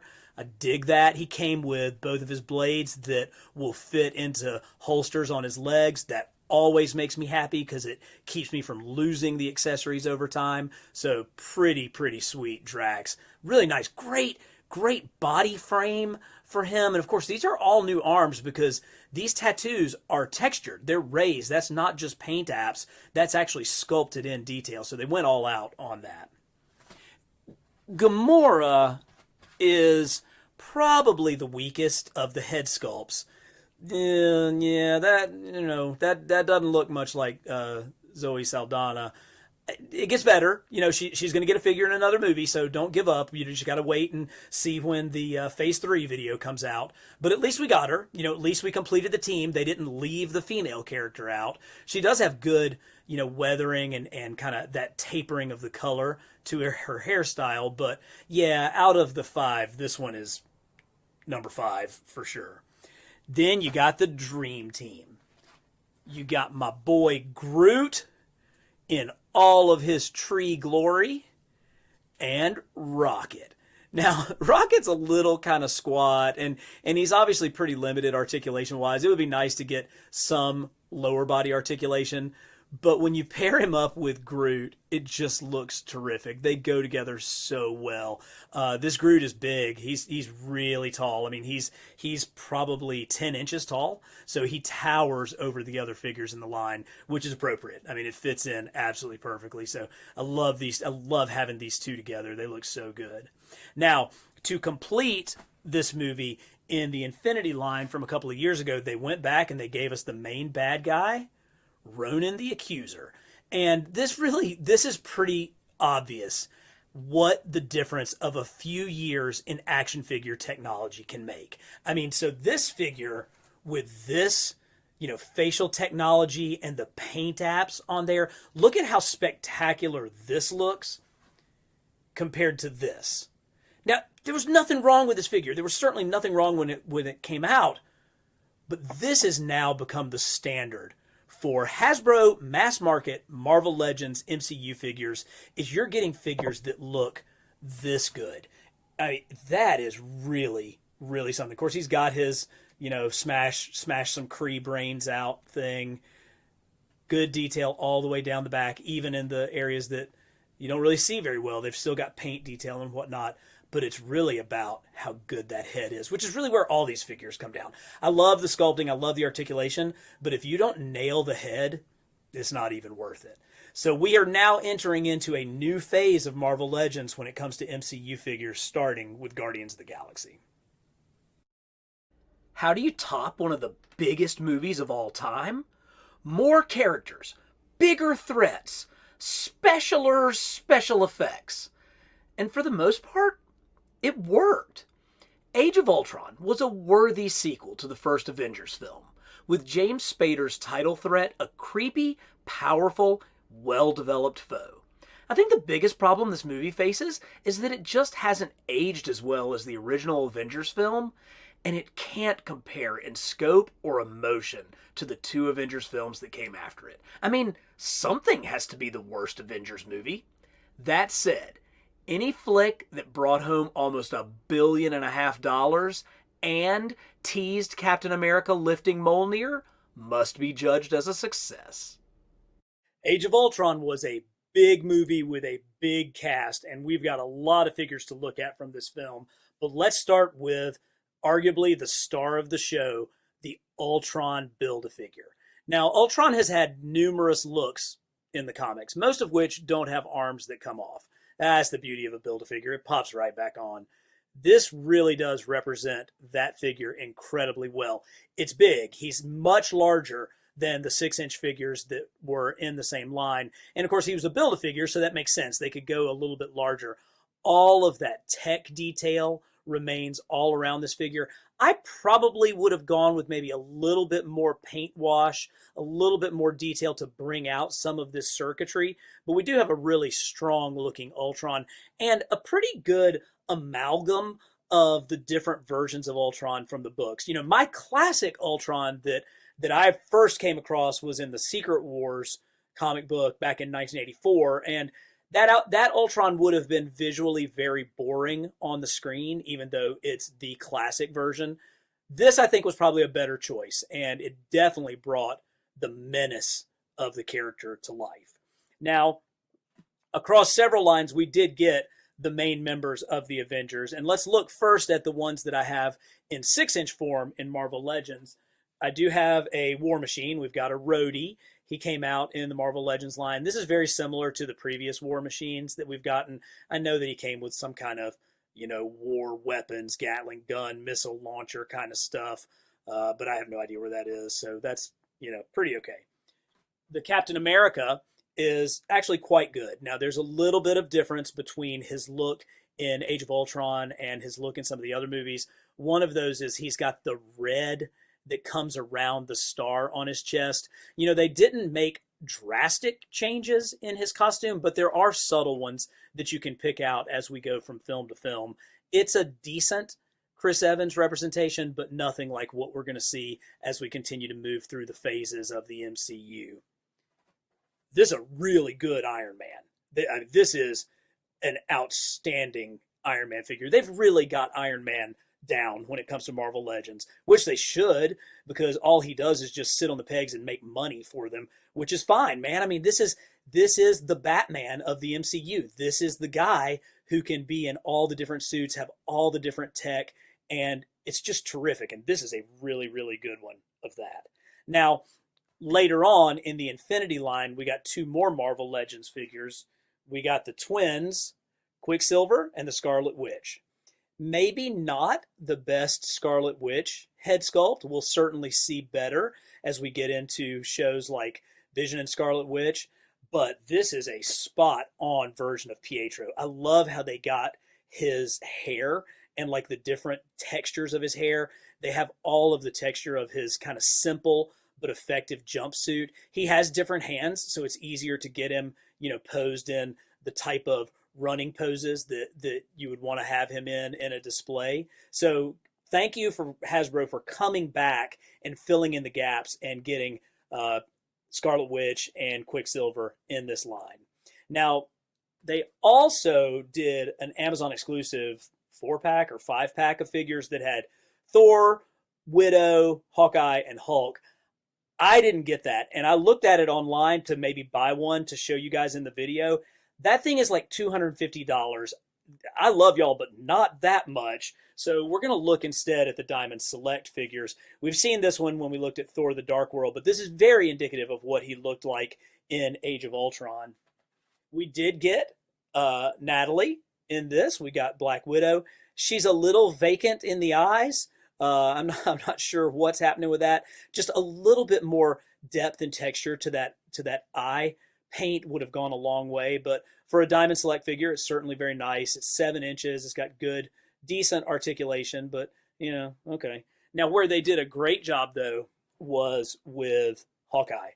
That's a pretty decent Jeremy Renner head sculpt. And this is, I think, the only real Avengers Hawkeye figure that I have until we get up into Endgame and Infinity War. So I'm glad that I have one in my collection. But he's pretty solid, and I'll have to dig out where his bow and arrows are.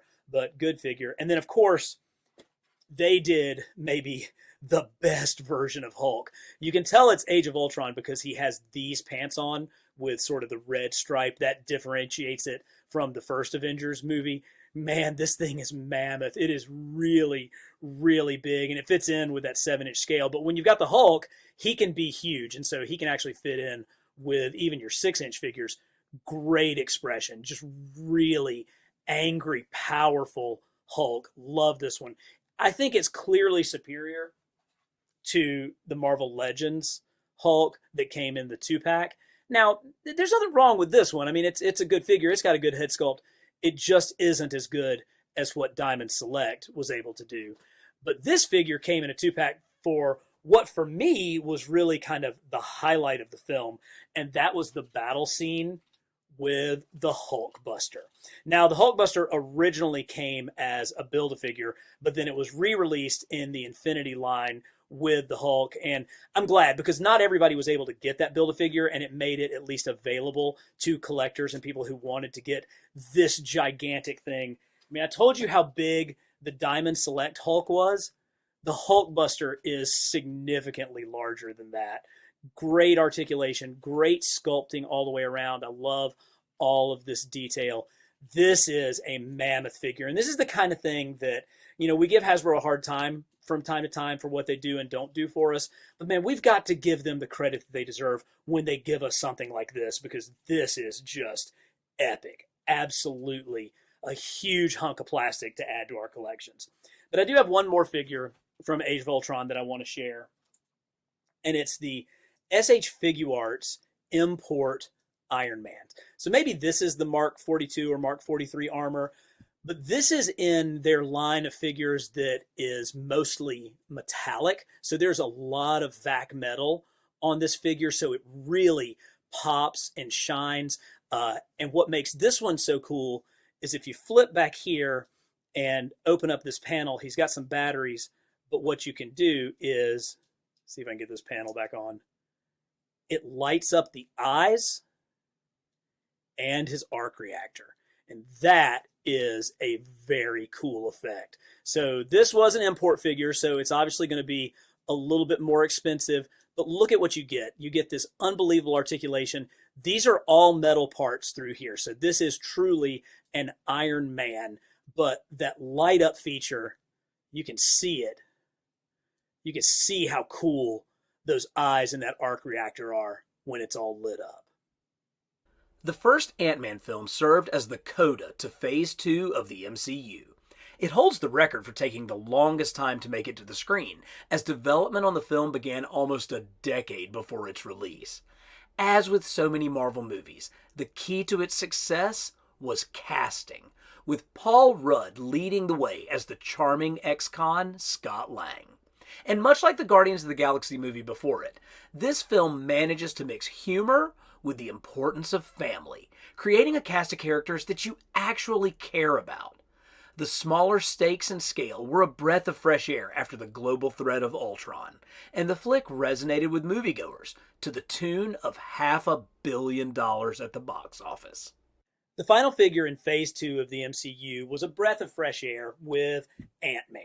Again, this is a film that I really enjoyed. I don't know that I had any real high expectations going into it, but it exceeded all of them because it has heart. You know, it makes you care about these characters, particularly Scott's friends like Luis, and they know how to make a good, entertaining movie. And this was like a family comedy wrapped up in a superhero film. And a lot of that goes to the portrayal of Scott Lang that Paul Rudd had.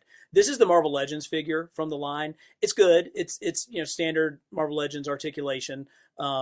We've gotten better. Ant-Man, again, thankfully these figures continue to get better as we go along. But as a version of Ant-Man from the first movie, this is a really solid one. I like it. What I really like, though, is the figure and the design of Yellow Jacket. I kind of hate that this guy ended up just sort of being a one-off villain, because man, this thing looks awesome. I really love the stingers. I love how this tech comes around. The yellow and black with that hexagon pattern on there just looks awesome. And taking the whole idea of Yellow Jacket and turning it into the villain of the film, that's pretty brilliant. I love how you can see through this clear plastic. It creates that glass look of the mask. Man, this is strong. This is not only a strong action figure, this is a strong figure design.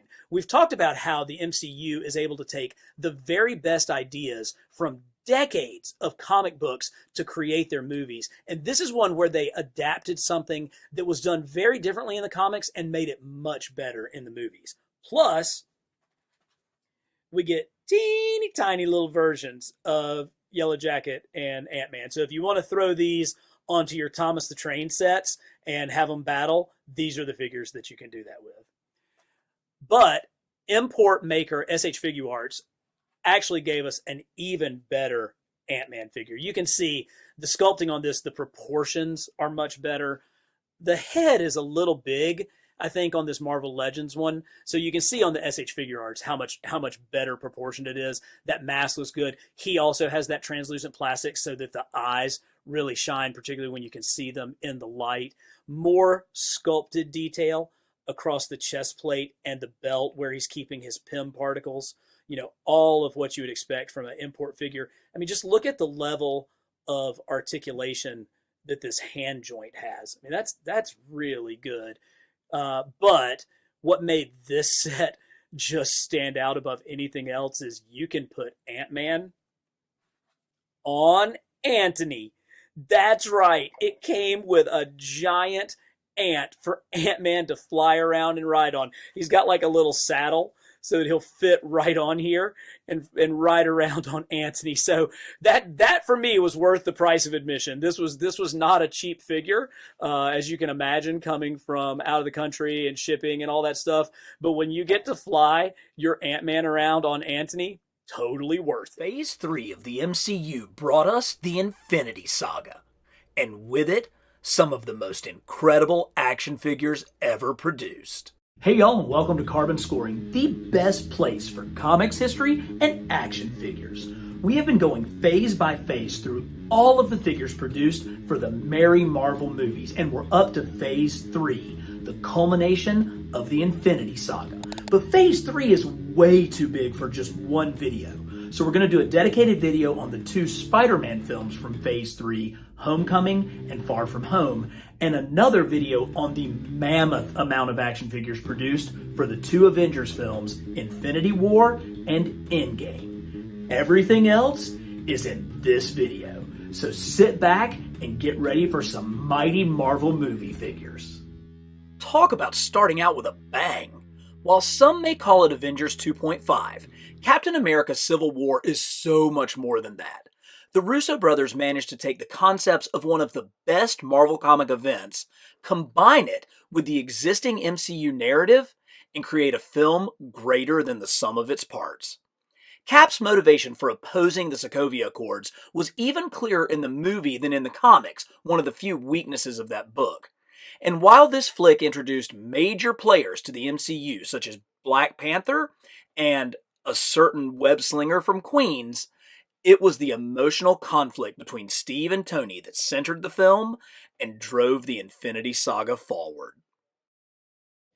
The figures from Civil War showed that sometimes when you go back to the drawing board, you get better results, and sometimes you don't. So let's look at some of the figures that came from the movie. Unfortunately, I don't have the Falcon figure or the War Machine figure that came with these, but I do have some of the original figures that came out, including the Winter Soldier Bucky Barnes. Now, this is a good Bucky, and is better than the Bucky that we saw even with the Winter Soldier film. Better head sculpt, better detailing on his hair. Really good, accurate figure all the way around. Solid figure. I definitely like this one. The Iron Man that came in the 3-pack with Cap and with Spidey is pretty great as well. Obviously, this is from the final battle between Cap and Iron Man because he has all of this battle damage that you can see right here.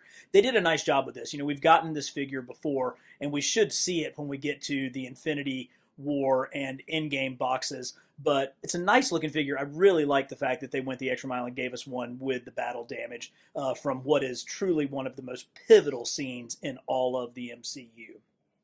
Then we got this spectacular Crossbones figure. Oh my gosh, I am so glad that I picked up this 2-pack. I have to admit, there was a period of time where I wasn't that into the MCU figures, but man, am I glad I got this. Just look at those eyes lurking behind that mask and all of this awesome tech that he's wearing. This is a well-done figure, particularly for one that came in a 2-pack. They didn't necessarily have to go all out like this, but they did. And they even gave us a second human head that's just as good as the masked one with all of the... just look at all of that scarring and the damage around his eyes. Ooh, that is a good figure. Now, when the original Civil War figures came out, they were part of a Build-A-Figure set that made Giant Man. And this is the Giant Man from the Build-A-Figure. I dig it. I really like kind of how rough the silver, the metallic is on this head. I love this body. He fits in really well. But they came back and they re-released it because obviously that was a hard figure to get, and some people just weren't able to complete their collections with that Build-A-Figure, and they released this one, which is good. I've seen a lot of people who are like, oh, this one's so much better because I love these blue highlights that the first one didn't really have. And I'm like, yeah, but you're losing me with that mask. That mask looks much more like a toy, more like a kid's toy, whereas this mask to me looks more like a collectible. So in my opinion, the first one, the Build-A-Figure one, is superior to the single release. But as we will see with Cap, things definitely got better as time went on. This should be the first Marvel Legends Civil War Cap that was a single release in the Marvel Legends line. It's a good figure. It's okay. It doesn't have quite the level of detail that you can see with the Crossbones. Just look how much more effort went into that Crossbones compared to this Cap. Little bland on the face. We had trouble with that with the Captain America Winter Soldier figures having kind of a bland face, but they stepped it up. This one is a little bit darker. You can see the white is a little bit more shaded. I think it's probably the same head sculpt, but it just looks a little bit better. It's more Chris Evans to me. I believe this is the one that came in the 3-pack with Spider-Man and Iron Man. And yes, I recognize that's not the right shield. That shield had much more of the battle damage on it. I'm sure it's in a box somewhere, but better. But then we got to the Cap that came with Crossbones, and oh man, this is your definitive Civil War Cap. And for my money, this may be one of the most definitive MCU Chris Evans Captain America figures. Great articulation. He's got more movement at his shoulder than the other figures have, more detail at the hands. But look at that Chris Evans head sculpt. Oh, that is so good. You are talking about the Sentinel of Liberty come to life. Plus, they didn't skimp. They also gave us the masked head as well. And this masked head, I also think, is superior to the previous ones we've seen, particularly with the eye detail that you see with that. So this is going to have to go down as my definitive Captain America Civil War figure. Longtime Carbon Scoring viewers know how much I love the creations of Steve Ditko. So I was equally excited and scared about the first Doctor Strange film. I wondered if Ditko's psychedelic 60s masterpiece would translate to mass market success. I needn't have worried. Benedict Cumberbatch provided the perfect combination of smug arrogance with heroism, bringing all the aspects of Stephen Strange to the screen. For me, though, it was Tilda Swinton's masterful portrayal of the Ancient One that took this movie from good to great and established the world of magic as an integral aspect of the MCU. Ah, the good doctor. I would have to argue that these figures were still in their residency training and not full on doctors, because there was a learning curve that we're going to see as we move through some of these figures, beginning with Doctor Strange in his astral form. Now, they made good use out of this sculpt because we're going to see it two more times, but this is the first place that we take a look at it as we see the astral form of Doctor Strange. It's kind of cool. It's sort of white pearlescent. I probably would have preferred if it was more see-through, like clear plastic, but that's not the case. This is really solid. You do not get any real light or vision coming through this. The main Doctor Strange, the first one that was released, is okay. And if you only saw this, you would think, yeah, that's a pretty decent Benedict Cumberbatch. Now, granted, it's the exact same sculpt that we just saw, but that head sculpt needed a little bit of work. And I think the team at Hasbro recognized that because they re-released the figure with a brand new head sculpt. Now, look at the difference in this version of Benedict Cumberbatch versus the one that we just saw. This one almost looks comic booky, whereas this one has that realism that we've now come to expect with all of our MCU figures. Granted, I don't know where his hand is, but it's all about that head sculpt, and that is a significant improvement over what we had just seen.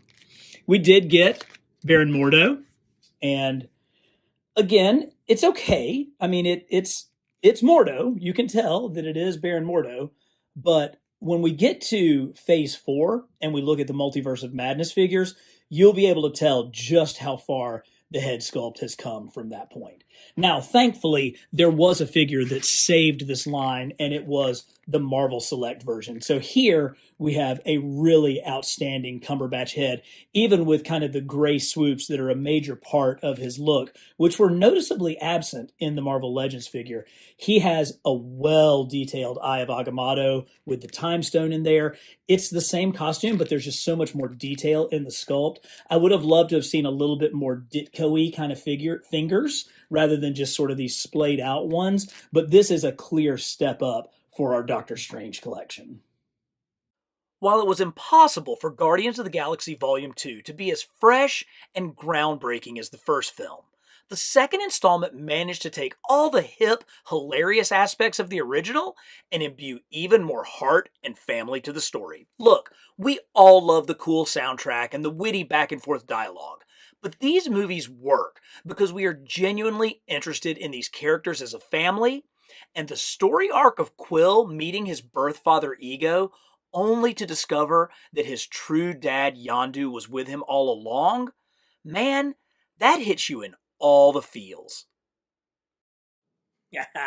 Now we're talking. Check out this lineup of figures from Guardians of the Galaxy Volume 2. Hopefully, many of you watched my Phase 2 video where we went over the figures that were produced for the very first Guardians of the Galaxy movie. And while there were some definite winners in that set, particularly Groot and Drax, there were definitely some that we needed to see improvements on, and we got them with these figures. Now, like I mentioned, the Drax figure from the first movie was spectacular. It was really good. He had kind of his prison jumpsuit as opposed to these blue pants. But the raised sculpting and tattoos were all there on the previous figure. This one has a little bit more of a screamy face, which is okay. I like that. I like to have a little bit of action in my action figures because when you get them set up in a display, they tend to look better when they have something more than just like a really kind of stoic face on them. Now, there's some characters that really lend themselves to having more of a stoic face. Drax is not one of those. So I'm very thankful that we got kind of the screamy face Drax. Now, again, one of the beauties of these movie lines is we actually get female figures, and none better than these three right here. The Gamora figure from the first movie was far and away the weakest, which makes it that much better that this one is one of the best. Holy cow, look at how good that looks. If you guys remember from the Phase 2 video how weak that head sculpt was for Zoe Saldana, hopefully it reminds you of just how freaking fantastic this one is. Again, those eyes with that face print technology almost come alive. And they didn't go overboard on the facial scarring and etching, just enough. And then I love the different gradations in her hair. She's very movie accurate with her costume, but it's so much more about how good that face sculpt is. And she's the third best out of these three women, because her sister, Nebula, is just as good. Ooh, I love those shiny metallic paint apps. She really pops with this purple color, particularly these purple accessories that she has. But again, it comes down to how tight that Karen Gillan head sculpt is. I like the mechanics. I like that she kind of does have a little bit of a stoic expression. That works for her. But she's that thin, just really, really good character. You can see all of the armature and mechanics here of her arm. This is absolutely nice. And while I know a lot of fans are going to complain that as a Build-A-Figure, we got someone who was just a standard 6-inch scale, look at how accurate this Mantis is. I mean, just absolutely perfect. Again, that shiny metallic look really comes through, which is so good for our spacefaring characters. But it's that facial sculpt where they get kind of that flat aspect of Mantis's head. Plus, she's got her little antennas up here, and those deep set dark eyes really, really work. So, yeah, we could have had a bigger figure, but I don't know that we would have gotten a better one than what we got out of Mantis. Of course, now it's time for my two dads, beginning with the Kurt Russell Ego figure. Strong, really, really strong. Came in a 2-pack. Good. I mean, there's no way that you could do figures of this movie and not have this character involved. I mean, he's such a vital part of everything that's going on. I love how he's older. He's got, a little bit of a thicker features, swooped back hair. He's got the gray. Again, all the detail that we've come to expect in these figures, but it's really strong. But I'm going to have to go with Yondu as the winner. Look at this. Oh my gosh. Even down to like the little veins or things coming out of the side of his head. He's got his patented smile with that little touch of a goatee and his Ravager's jacket coming down. He came with his, whistle killing thing, but that's not all. It also came with a second head sculpt where he's doing the whistle motion with his comic accurate mohawk. I was so glad that they were able to work the mohawk into the figure and make it make sense. That was really cool, and this is a figure that definitely deserves the 2-head treatment from Marvel Legends. Of course, we've got some of our favorites down here. We do have 2 different versions of Star-Lord, Peter Quill. These are very, very similar figures. I can see that there's a little bit of difference in the shirt underneath. I keep one with the mask on because I really like kind of the comic look of Star-Lord with his mask on. But then we've got the mask off, and that's a solid Chris Pratt head sculpt there. Certainly better than what we saw with the first movie. But then there's always everybody's favorites, Rocket and Groot. And so we've got kind of Groot as his sort of baby Groot from the beginning of the movie. And then we have Groot when he was captured and he's wearing his Ravager's uniform. And then, of course, we've got a really, really angry Rocket who is just ready to absolutely tear into you. So here's everybody's favorite trash panda and a really good version of him. In much the same way the first Guardians movie changed what we thought was possible for Marvel movies, Thor Ragnarok took what was maybe the weakest corner of the MCU and blew the doors off of it. I have no idea where to even start with the greatness of this film. Is it Cate Blanchett's screen-stealing portrayal of Hela? Tom Hiddleston's consistent brilliance as Loki? Tessa Thompson's ass-kickery as Valkyrie? Nope.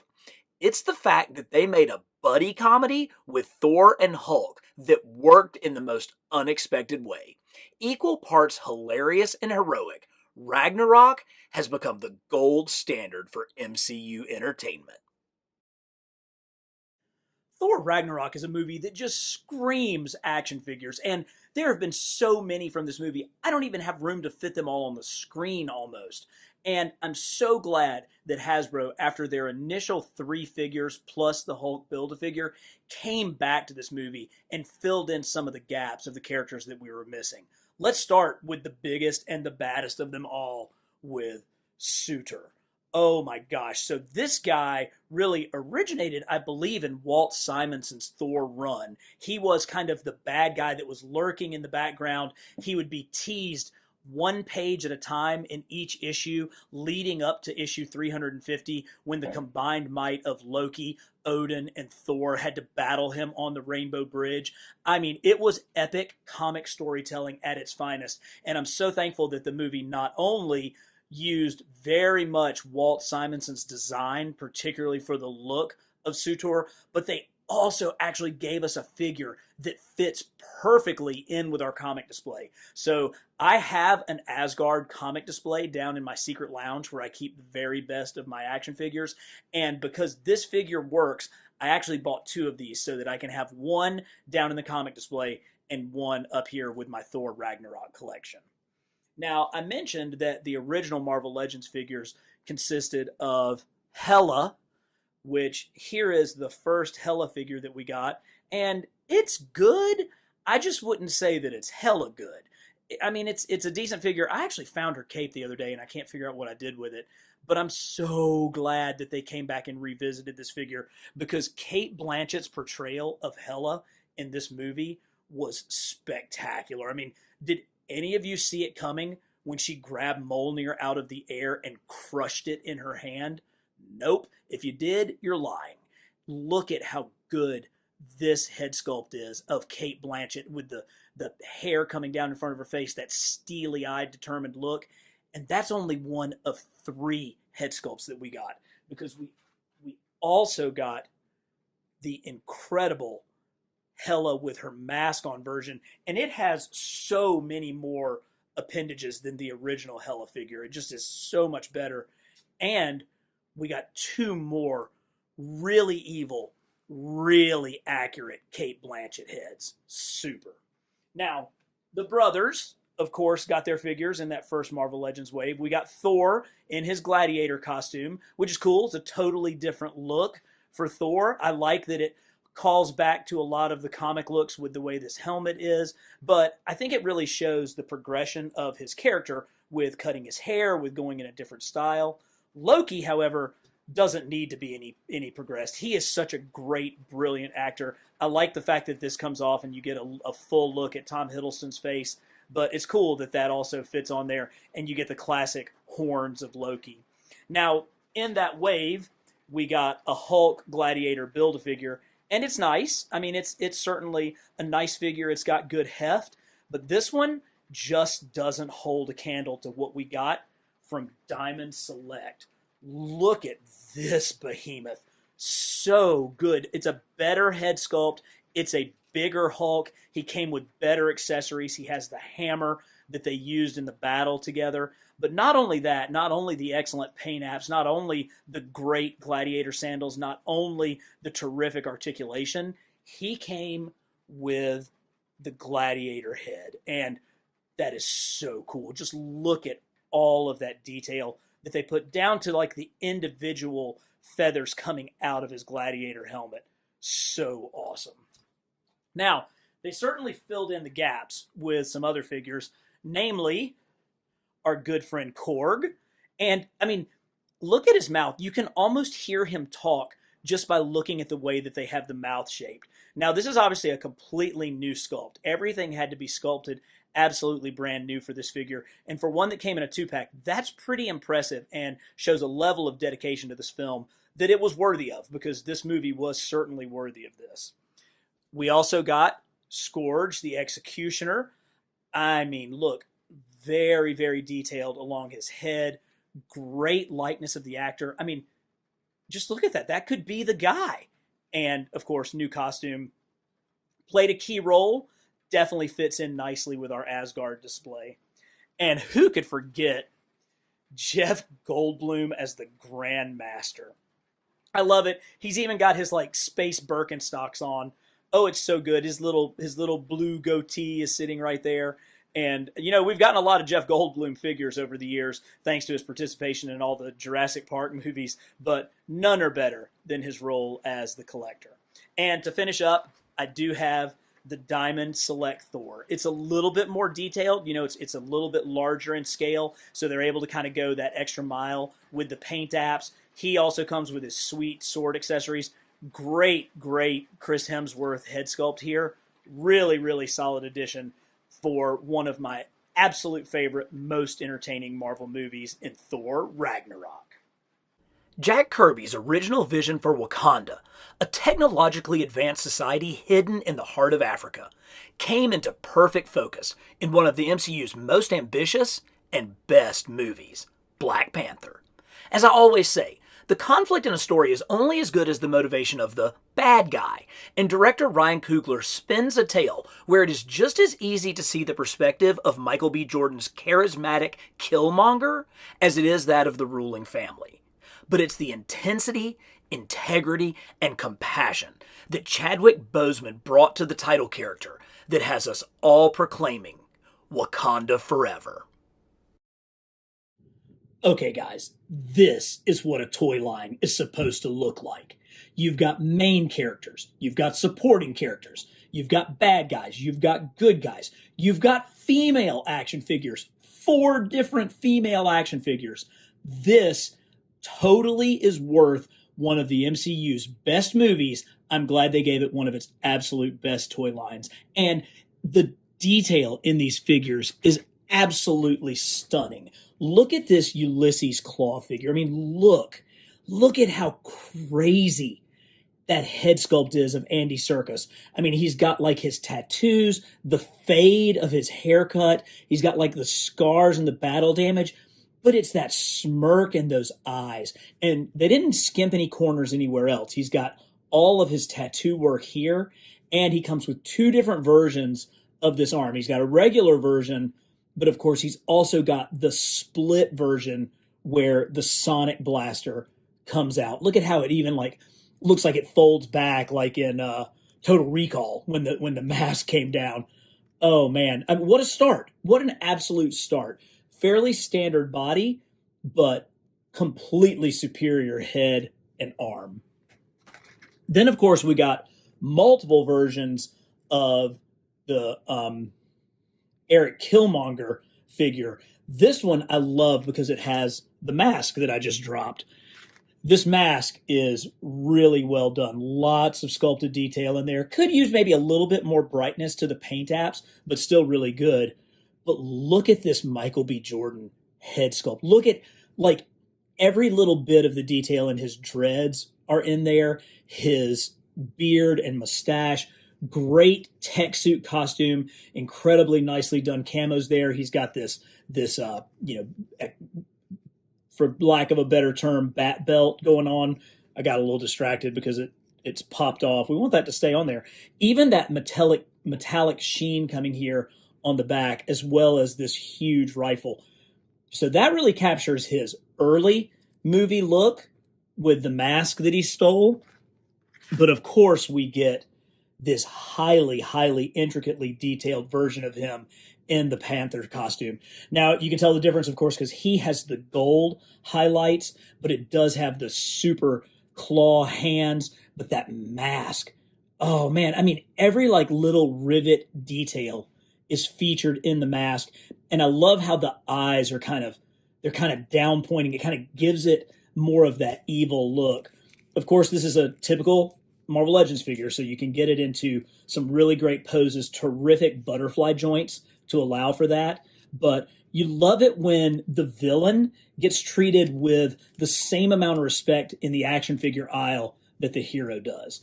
But the hero in this one has lots of friends, including Nakia, which is this just terrific version of Lupita Nyong'o.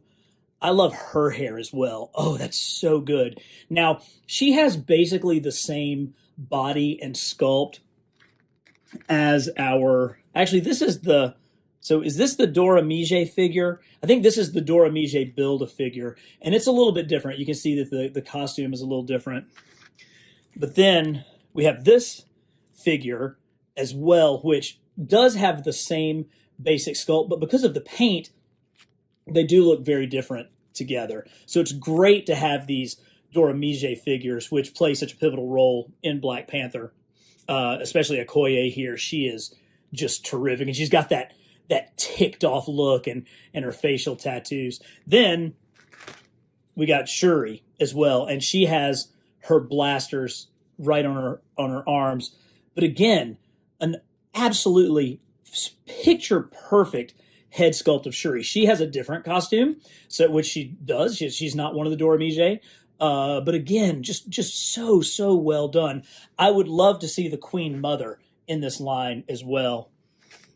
But maybe one of the coolest is the M'Baku Build-A-Figure. Oh, this guy is so tough. The fact that they're able to work Man-Ape into it. Look at the detail down on his feet. Even this, the way the weathering is done with this paint app, it just looks so real. And then this skirt with the underneath, just such detail, which the costume, I'm pretty sure Black Panther won the Oscar for costume design, and it should have. And it really, comes so clearly through on these action figures.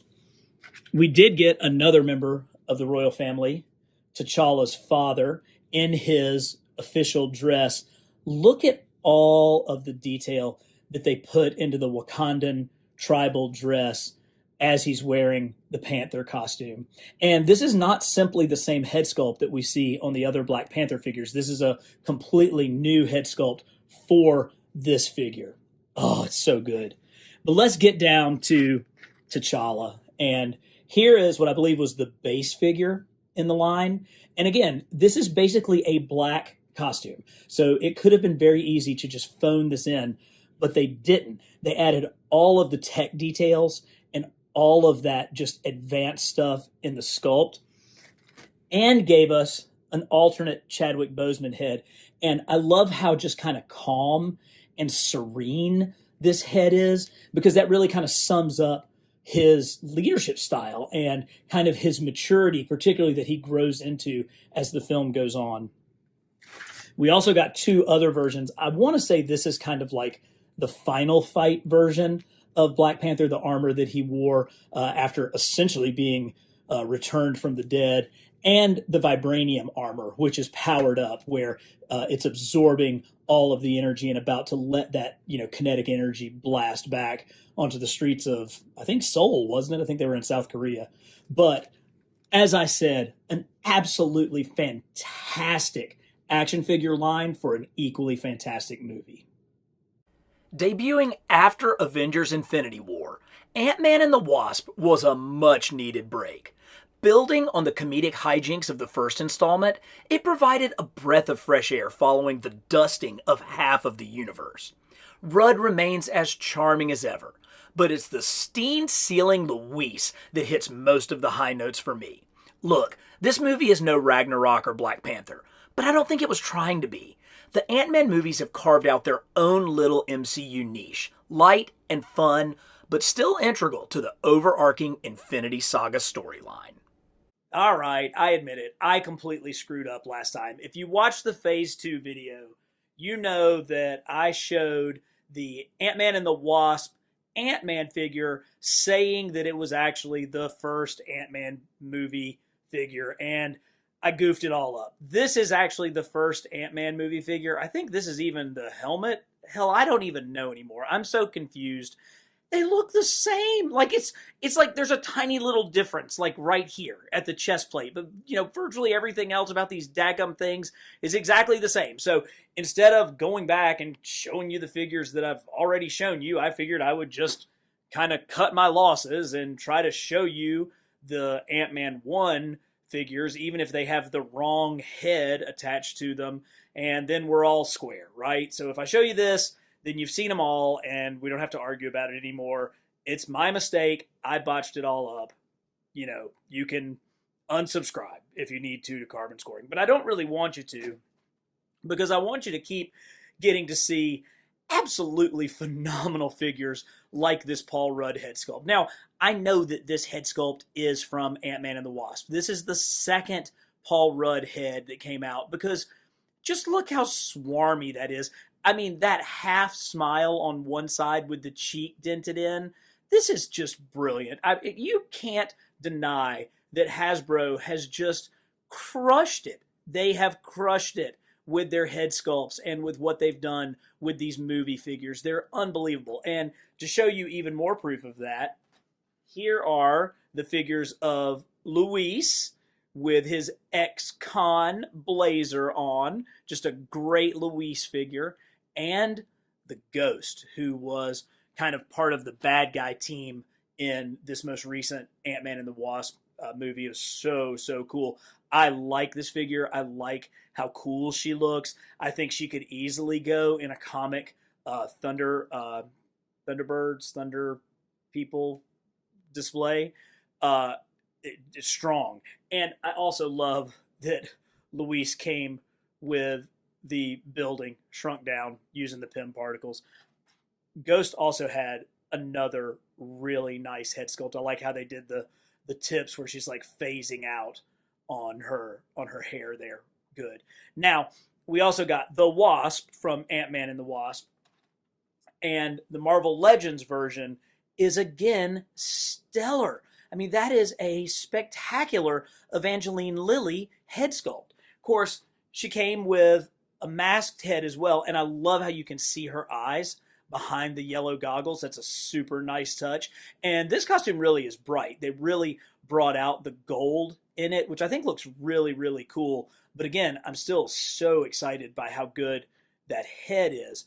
But I did go ahead and get the SH Figuarts character of this as well. Now, you can see that the colors are a little bit more muted on this import figure. You can't quite see the eyes as well on this one as you can on the Marvel Legends. It does have pretty spectacular articulation. You can see that there's drop-down joints all over the place, which is very cool. And she gets into some pretty awesome poses, particularly with these wings that are really, really highly articulated and fit nicely in the backpack. So, I mean, it's a good figure, but when you take price into account, I think once again, this is a battle that Marvel Legends wins. I am really trying not to be a hater, but Captain Marvel was the only real dud of Phase 3. And I'm not anti-Brie Larson. I think she brings the right amount of annoying arrogance to the role that matches her kinda unlikable comic counterpart. I didn't hate the 90s throwback retcon setting either, even with some of its forced references. Although, Stan Lee does have his greatest cameo in this one, with him reading his line from Mallrats. It's just that this movie felt so formulaic, which was a disappointment following the genre-stretching films that came before it. Man, I wish this movie was as good as these action figures. This is a terrific lineup. Once again, we've got multiple versions of the lead character, plus a various assortment of allies and enemies to complete the line. So let's start and take a look at these. I really like this Talos figure. That is a great representation. Look at the detail in that sculpting, and look at all of that fine, intricate paint app across the top of his head. This is very cool. Super, super movie accurate. You know, the movie figures don't have quite as much, bombastic color that a lot of the comic figures have, because that just doesn't show up well on screen. But these nice silvers and grays with the texture, it's the texture that really helps to make these stand out and look so good and so realistic. But the Skrulls are obviously going to play a huge part in phases 4 and 5 as we move into Secret War, and it's nice to get a good start with one right here. Of course, the movie was set in the past as far as the MCU goes, and so we end up with a two-eyed, younger version of Samuel L. Jackson's Nick Fury. And this is clearly the Nick Fury from the film. I mean, he definitely has that younger look. He's a little bit thinner. He's on a little bit of a thinner body frame. And sure, we've used this whole tuxedoed suit kind of look before, but there's no doubt that that's Nick hiding in there. I like the sculpting of his hair too. It really does have a very accurate kind of cinematic look to it. But where I get really excited about this line are with the Kree, because I always love having characters that look similar that can set up in a display and really come together. And that's what we got, particularly with this Target exclusive Captain Marvel that had the Carol Danvers head sculpt, but it also had the blue alien head sculpt with the scarf. So you can take this figure, and just by adding the bandolier, the scarf, and the head, you get a completely new figure. I mean, you put those together, and that's technically the same figure, but just with those small changes, you get a really good looking, different figure. And I appreciate that. I thought that was, that was worth me buying two of this one to really round out the Kree cast. But I do really like Jude Law's character, because this guy, he could totally work as an army builder in your comic display. His outfit is pretty similar to what we've seen with Kree soldiers before. He has that classic kind of space gun look. And with this masked head, he could be anybody. I mean, that could work not only in your MCU display, but in a comic display as well. And I didn't buy multiple of him, but you could. I mean, you could definitely put together a bunch of Kree soldiers based off of this one single figure. To give you an idea of how good the Brie Larson head sculpt was in this line, I want to show you a couple examples that are not. So here's the Diamond Select version of Captain Marvel, and you can see it's a little bit bigger. It's just in a slightly larger scale. But what is that? I mean, who is that supposed to be? That could be any, sort of blonde-haired woman. It certainly doesn't resemble Brie Larson at all. And while they got the costume right, I mean, that's a garbage head sculpt, which is a shame, because Diamond Select had been killing it with their head sculpts lately, but this one was clearly a miss. I honestly think that the Marvel Legends Captain Marvel Brie Larson figure is one of the best that they've done. And I'm going to prove it to you by showing you this SH Figuarts figure. So this is an import. This is a much more expensive figure. And yeah, it's awesome. It's got really smooth articulation. She can get into some great poses. She came with accessories. She came with a masked head that you can put on here. And that's a good head sculpt. I mean, that clearly looks like Brie Larson. I mean, when you compare it to this abomination, I mean, this is clearly much better. But it cost about 2 to 3 times what the Marvel Legends figure cost. And look at this. I'm telling you, this is a better sculpt. This $20 Legends figure has one of the most accurate female head sculpts that we've ever seen. That is really solid. The face printing technology made a huge difference, particularly with those eyes. It gives her some good life in those eyes. She has a brilliant costume. I mean, it's so comic booky, and they did remain so true to her comic book look, which I really appreciate and really love. This figure could work in a comic display, but it's such a perfect movie figure with that great head sculpt.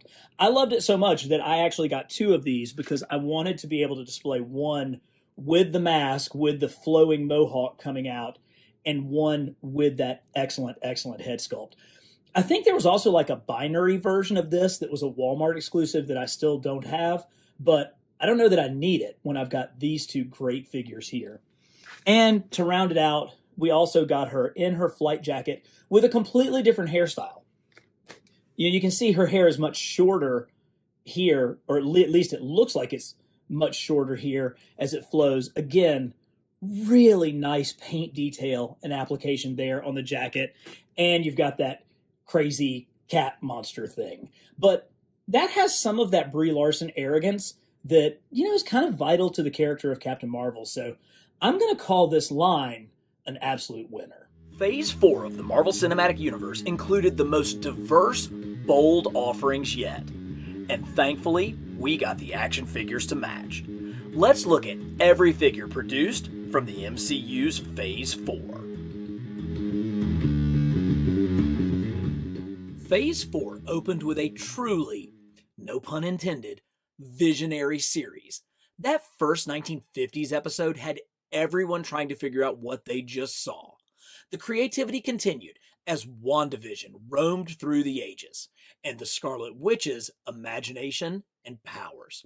Comic storylines were interspersed with fresh ideas. Easter eggs abounded throughout, and new and old characters were developed fully. WandaVision was everything I could want in an MCU series. Bold ideas with unique takes on established characters, while planting the seeds for numerous stories to come. Is it just me, or does this seem a little lackluster for the flagship of the Disney Plus empire on the MCU? I mean, yeah, we got kind of three of the main characters, but where's Agatha? Where's Monica Rambeau? You know, where are the Vision and Scarlet Witch in their Halloween comic-related costumes? And bear with me, I realize that you would have to sculpt a whole new female torso, but where's Darcy? There are so many more people that we could use from Vision and Scarlet Witch or WandaVision. But let's take a look at the ones that we did get, starting with a really, really great version of Wanda. So here is Wanda in her Scarlet Witch costume from the very end of the series. It's a nice figure, has a really good head sculpt, very, very good.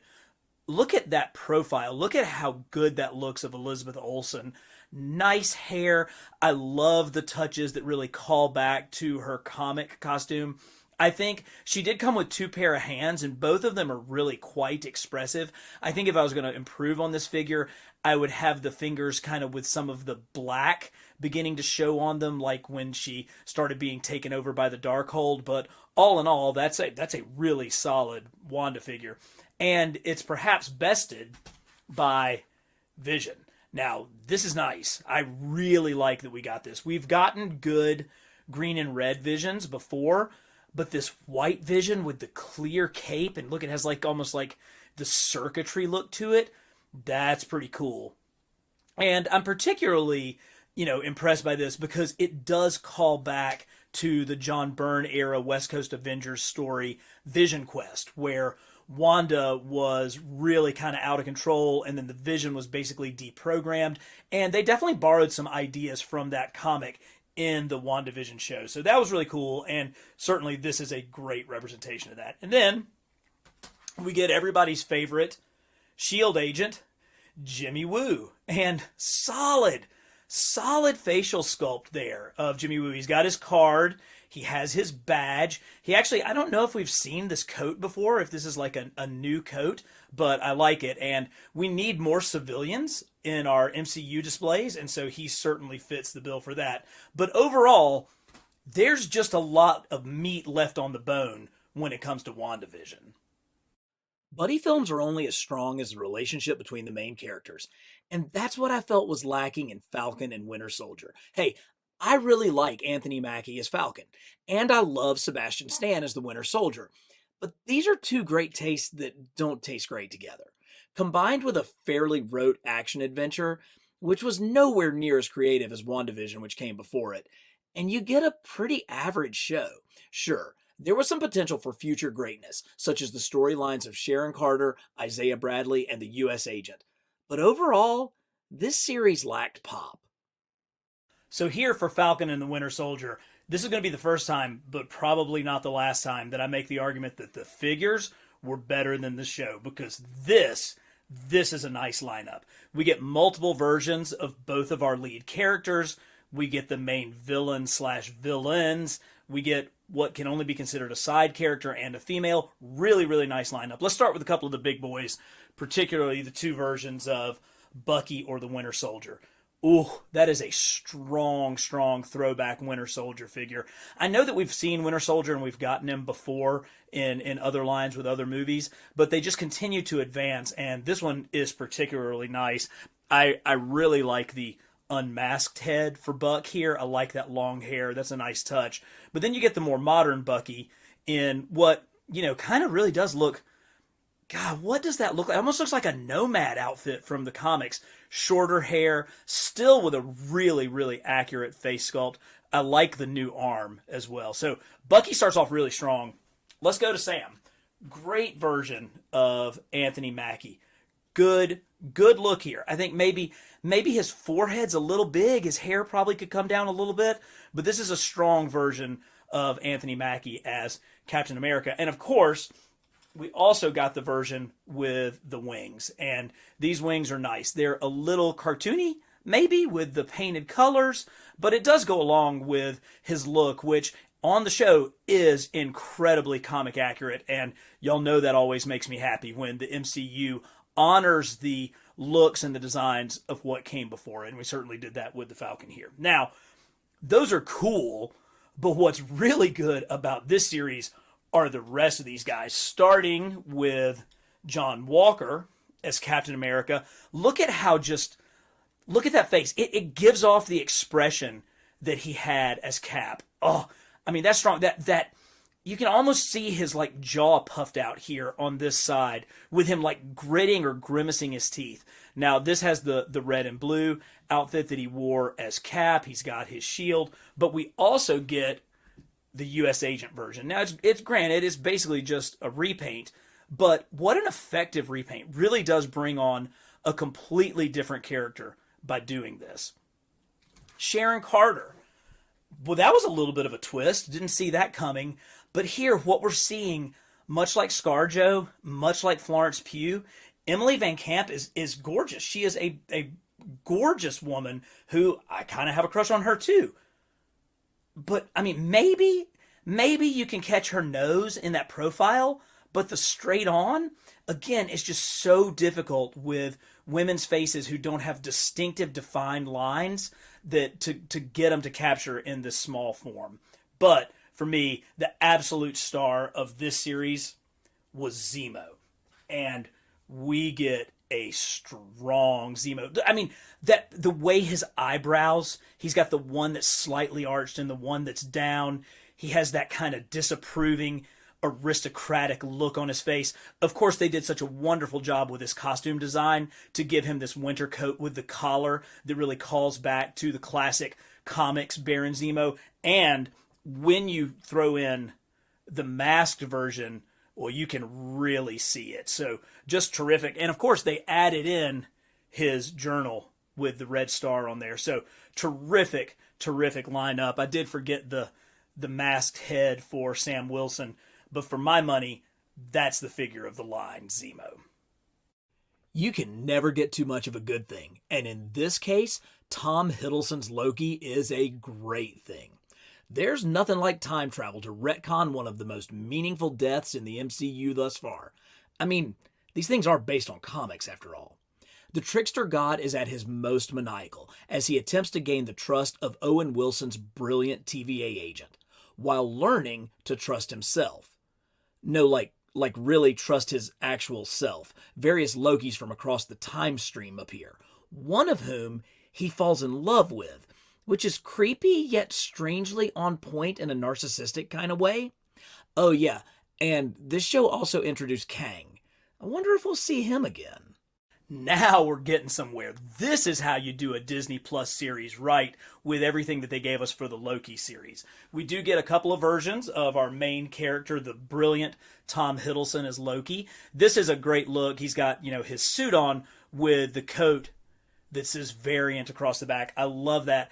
It's a great facial sculpt. They've always managed to do good jobs with him. I just have kind of always thought that his hair was a little distracting. The swoopiness of it was maybe a little bit much for me and just kind of a standard display. So thankfully, with the Tesseract set, we got a second version. And here you get that same excellent Hiddleston look. Again, he just has that Loki arrogance in his eyes. I mean, it's remarkable what they're able to get out of the expression on these 6-inch figures. But you get a more calm head sculpt, which you could obviously switch back and forth. He comes with a sword, a little bit of flame effects, and no coat, which looks really good. So great job with our lead character.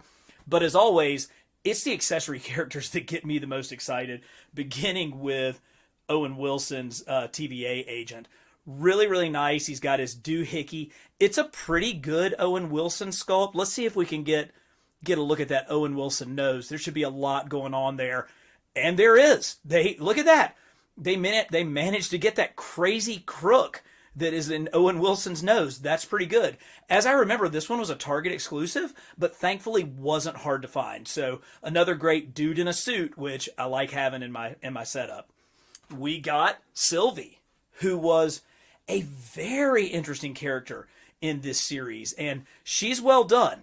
I think that is very accurate for the actress, and another kind of multiverse version of Loki. Very, very cool character. And of course, the upcoming big bad for Phase 5, Kang. How about that? And that is a great start to Kang. I have a feeling we are going to be getting numerous Kang figures, but the beginning with this green and purple, this terrific look. I love how they're able to get that texture to his hair. And he has that calm look because we haven't seen full-blown evil Kang yet. This is kind of, we're just getting introduced to it. But for me, the number one figure in this series, without a doubt, is the old school Loki. Oh, look at this. It's like the actor Richard Grant cosplaying as Loki. It is so good. I love that he doesn't have a very heroic body shape. He really does look like just a crazy, doofy guy in a mask. Look at the smile that's on that. And of course, we got two versions. We got a flatter, more grumpy head as well. This figure is so good.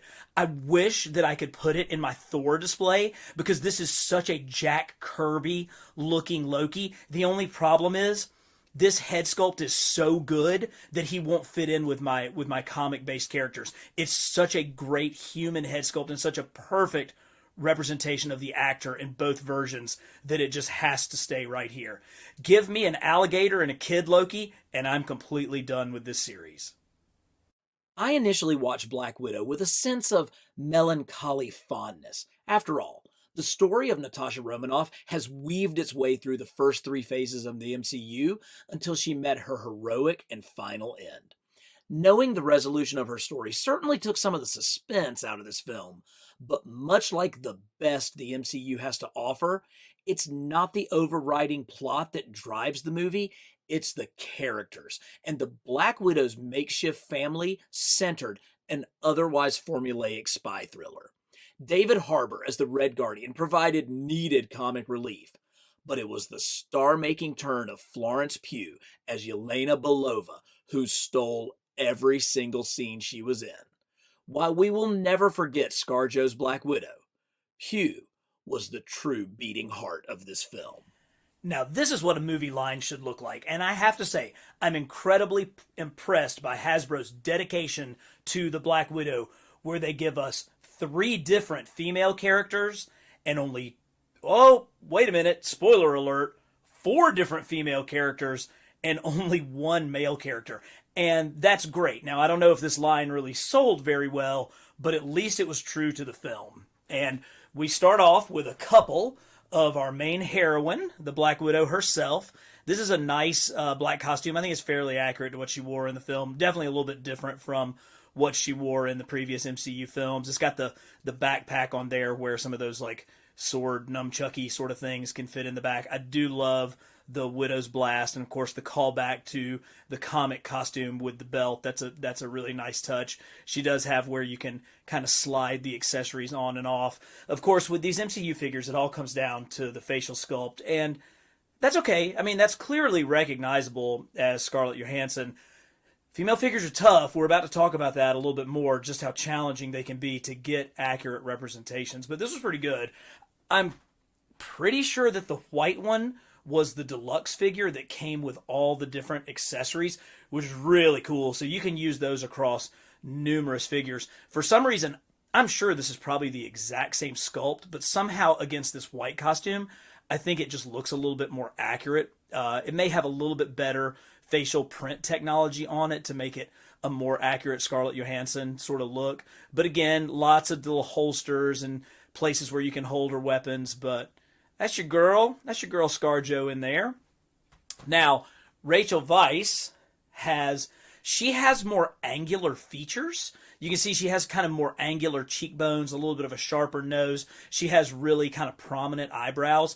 And so because of that, that lends to a more accurate, facial sculpt. It's harder when you have softer features, but when you have kind of more angular features, you can get that look. I think it's one of the reasons why the men always turn out so much better. Now, this body probably reuses parts from the others that we've looked at, and maybe one of the reasons why we were able to get as many female figures in the line, because they only had to really sculpt the head. But who cares? We got the nuclear family from Black Widow and the Soviet invasion there, so I kind of love it. Now, for me, the star of the show, the absolute best character in the movie was Florence Pugh's Yelena Belova. And I, like a lot of you, I got a little bit of a crush on Florence Pugh. She's really fantastic. She's witty and smart and a really brilliant actor, and just comes across so strong on screen. Of course, I love that she's got her jacket on here that we will subsequently see Black Widow wear in the future / past, the way that the movies work for Endgame. But here's the real problem. Who's that? That could be anybody, right? Florence Pugh, as a very attractive young woman, has relatively softer features. And because of that, it's just really hard to get that definition into these facial sculpts. I mean, this is an attractive action figure, but do you see Florence Pugh in there? Not really. Not really. You can't really pick that up. So it's something that's going to happen over and over and over again as we go through the female figures of the MCU. But it's just a challenge. I think it's just a challenge when you have younger women that just have softer features than older characters or male characters. Now, here's a great example of how the same character with just a little bit of difference in print technology and sculpting can make a huge difference on the action figure, and that's with the Red Guardian. So I think this was the single-carded version, and that looks like a toy, right? I mean, that looks just kind of like, that looks like a $6 toy that you would get at Dollar General. I mean, decent costume, not a lot of shading, not a lot of paint wash. It looks like him. I mean, it looks like the actor, but whatever. Look at this. Look at what happens when you add a little bit of texture to that facial sculpt, when you bring out the details in the sculpt, because they're there on the other one. You just don't see them as well. Now, of course, you've got more texture with the beard. That certainly helps. He's got a little bit more flow going on with his hair. But it's just those skin tone colors that, look at them side by side. That's the same guy. And it's basically the same sculpt. But look at how much better just a little bit of paint texture can add to that. Outstanding figure, little bit darker shading, which brings out the highlights of the sculpt better. I believe this was the one in the 2-pack. Thank goodness we got this update, because it is fantastic. And of course, we also got a really fabulous hooded sculpt as well. So good, really great. And probably the most divisive part of the film, Taskmaster, and the reveal of Taskmaster. Dude, that is just such a good looking costume. And they crushed it. I mean, this is screen accurate, but that orange and blue, that orange and metallic blue really throws back to the comic look of Taskmaster. From a visual standpoint, this is an A+. I mean, this is complete S-tier character with the visuals of it. I know that a lot of people got upset with the reveal of who the Taskmaster really was and kind of got thrown off by that. But for me, from a visual standpoint, and certainly from an action figure standpoint, fabulous. Much like the comics themselves, animation has a budget limited only by the artist's imagination. This was only one reason why I was so excited for the MCU What If series. While DC Comics have their Elseworld tales, Marvel perfected the genre with What If, single comics that took well-established characters and stories and twisted them ever so slightly, sending everything down a whole new path by simply asking the question, what if? While some of the episodes of the first season were better than others, Captain Carter was a particular standout. The possibilities of this show are truly endless, and I look forward to more twists and turns in future seasons. You knew just by the nature of the animated stylings that the What If series was going to have more action figures than any other specific series in Phase 4. But I don't think I realized until I got them all laid out just how many figures there actually are. I mean, we got 2 Build-A-Figures out of the What If series. But let's kind of take them episode by episode and talk about what we got. And I'm going to start with some of the episodes that I didn't like quite as much. I mean, I certainly liked them all. And the Doctor Strange episode did kind of play really nicely into Doctor Strange Multiverse of Madness. Certainly you got to see a version of Doctor Strange that kind of came to the greater MCU as a whole in that series. Nice figure. Love the cape work that they did on this one. And we'll see this type of magic effect again soon. Really, really good stuff. I like that. I didn't love the What If T'Challa episode, but it did provide us with 3 pretty decent figures. You have T'Challa himself, which sadly was the final portrayal of the character by the late great Chadwick Boseman. It makes me sad even to hold this figure knowing that we are no longer with Chadwick Boseman. That just breaks my heart. Pretty cool Nebula here. I love the wig. That platinum blonde actually really works, and I love how it sets off against her blue skin. And the one that everybody was waiting for, Howard the Duck. This is so perfectly done. I mean, that is just such an outstanding Howard the Duck. And I'm pretty old, but I'm not old enough to remember Steve Gerber's very satirical Howard the Duck series of the mid-1970s. But you can just catch all of the attitude on the face of that animated duck right there. Really, really terrific. We have the 2 Build-A-Figures. Let's take a look at those. First off, we have the Watcher. So this Watcher is obviously very specific to the What If animated series. It's nice. I mean, look at how good that looks. Look at that giant noggin, that huge head. It's like an orange on a toothpick. But as good as it is, it's not going to replace my Marvel Select Watcher in my Fantastic Four display. And this Ultron was pretty cool. I'm not really sure that this figure was deserving of a full-on Build-A-Figure status. It's not quite that big, but it's kind of cool to think about Ultron with the Infinity Stones. That's a frightening proposition. Speaking of frightening, the growing collection of Marvel Zombies is beginning. And let's take a look first at our 3 zombie figures. You have a horrific Tony Stark. It's a pretty, I think we've probably seen this Iron Man body before. It's just like a new zombie head sculpt. Love the Medusa-like hair that we get with the Scarlet Witch. And you talk about her powers as a zombie. Ooh, that's bad. But the superstar of this is clearly zombie Captain America. Oh, look at that. I think I included this guy in my top 10 figures of 2021 because this is just, look at all of the detail on this one. The exposed ribs, the exposed bones, the torn muscles, just the back poking out. But just the idea of that as Captain America is enough to send chills down your spine. But we get our heroes, of course. We get the unflappable Peter Parker with his youthful look, really nicely done. I like this Spider-Man figure. I think you can use it a lot of different ways, but with Doctor Strange's Cloak of Levitation, it's just an added bonus. And you gotta have comedic relief in any kind of zombie feature, and Scott Lang is the disembodied head of Scott Lang is always going to provide that.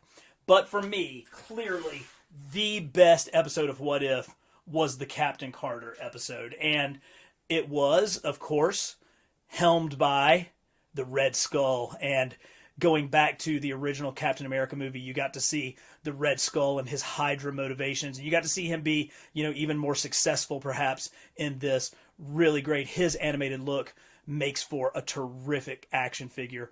But nothing beats our girl. Now, we did get a later version of Peggy Carter from the Ultron episode, and I like this. This is just a repaint, and it's not really show accurate because there were more changes to her costume, but it was kind of cool that we got a Target exclusive repaint.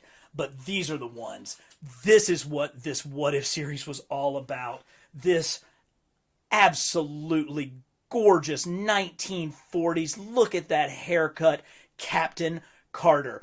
You know, the other day, actually last Friday, my wife had our carpet cleaned, and so I wasn't allowed in the living room, and I wasn't allowed to walk into my bedroom, so I was just basically kind of stuck in the kitchen with my iPad, and I'm like, well, you know, what am I going to do all evening?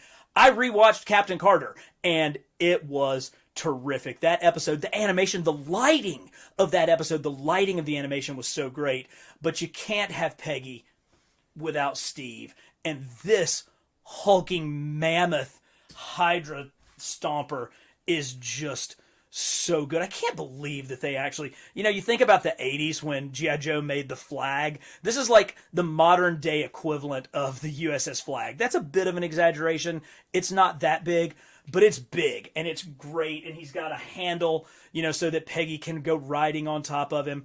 Just a terrific pair of figures. What a team up. I love these two. I love them together. And I love these action figures. Listen, it's no secret that the MCU is incredibly popular in Asia. So why not take a character initially conceived to take advantage of the kung fu craze that spread across America in the early 1970s, but then developed into a beloved and deep multi-layered character, and create a movie that is seemingly an Asian cash grab, but imbue it with enough heart to make the audience care about the protagonist? Brilliant, huh? Shang-Chi didn't exactly break creative boundaries like Crouching Tiger, Hidden Dragon, but it was fresh enough and the lead characters likable enough to create an entertaining popcorn flick. Here's yet another example of good movie, great figures with the set that we got with Shang-Chi. Now, you're going to have to forgive me because I do not remember everybody's name, so let's just kind of look at the things that I think are really great about each one of these figures. And on this one, it's this paint overlay of this blouse. It almost looks sheer with this as like a silken design over the top. I think that is really strong. Probably could have used a little bit more wash to bring out some of the details of the face, but very, very nice. This is, I mean, arguably my favorite figure in the line because just look how freaking cool this is. And this is one that I think you could arguably, I love it. The little Psy sort of swords back there. But this is one that I think looks so good. You could sneak this into your comic display and it would go really, really well because of the bright colors and the way that the colors offset. That's really good looking. Caddy is pretty well done. I know that everybody fussed because there were about 16 shelves of her at every Target, and it looked like she was going to be the ultimate peg warmer. I suppose she finally went on clearance and made her way into the homes of little kids all over the place. Love the details of her kimono, though. Really nice all the way around that they got those flower prints in there. And a good facial sculpt, too. Really solid. Now, this is good. Look at the rings. Of course, this figure is definitely going to be about the rings, and they really brought that out. They brought the power. You can see like the force. You can see the muscles ripping through his forearms that really kind of brings that forced look out. Look at that. Look how good that head is. I mean, these things really, I mean, if you didn't know any better and you just were looking at this, you would think, man, is that a hot toy? I mean, because it has that level of sculpting with it. And pretty much the same can be said for Shang-Chi himself. I mean, again, really, really solid look, particularly when you get him in certain angles where the light kind of bounces off it. Really great. And I like the fact that this outfit is reminiscent of kind of the late 90s, early 2000s comic look that Shang-Chi wore. So very, very solid. Now, all of that said, I would be remiss if I didn't mention that after picking this up and like touching it and holding it in my hands, I am going to have nightmares for a week. Okay, I've tried twice to watch Eternals, and I haven't made it through the entire film yet. The first time I tried watching it was on a plane, which is probably not fair to the visionary director Chloe Zhao's sweeping visuals.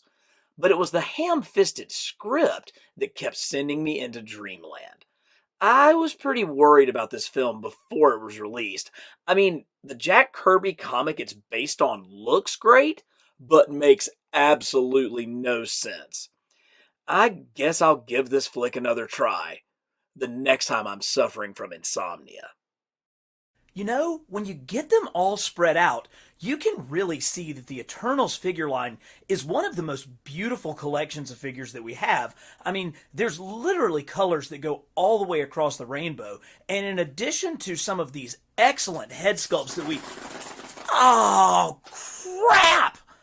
Oh, what am I going to do now? Oh, there's no way that I'm going to be able to tell these things apart after this. Anyway, I didn't really want to talk about these figures. I've already done a complete video on the entire history of the Eternals and all the figures that came from the movie. So if you're that interested, just check that video out for me, please. While this show theoretically centers around Jeremy Renner's title character, again, it is the ladies. Kate Bishop, Maya Lopez, and of course, Yelena Belova, who dominate this show. Yelena brought more life to the MCU with a pot of mac and cheese than any DC character has ever produced. If this is Renner's final run with the Arrows, his quiver and bow are in good hands with Haley Steinfeld's Bishop.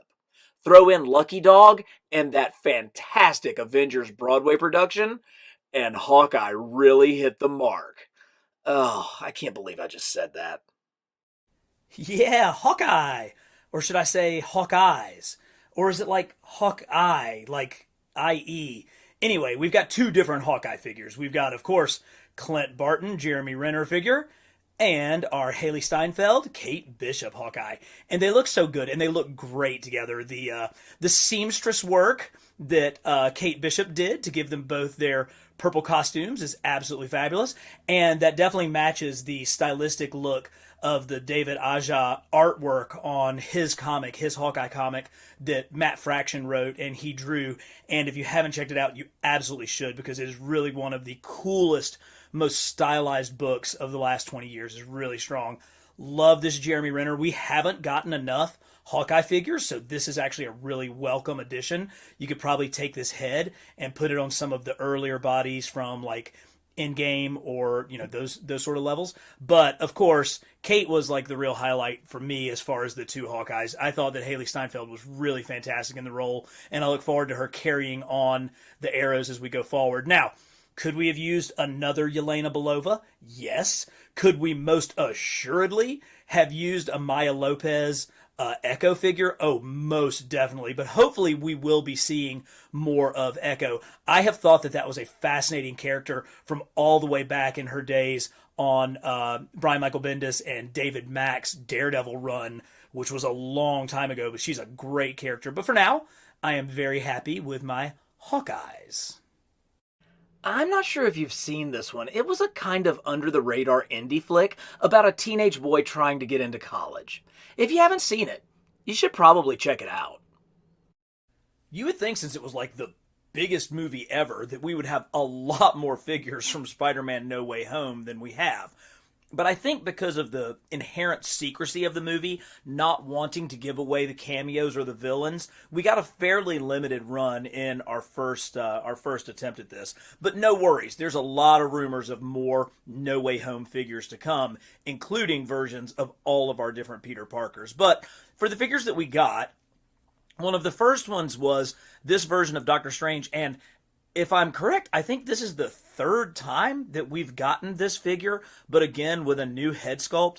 They keep getting better and better. The head sculpts of Benedict Cumberbatch do tend to improve as we go on with the series, but this is basically yet another reissue of a Doctor Strange figure. Now, the one human character that we did get was extremely well done, and that's the J. Jonah Jameson figure. This has a really great, really accurate sculpt.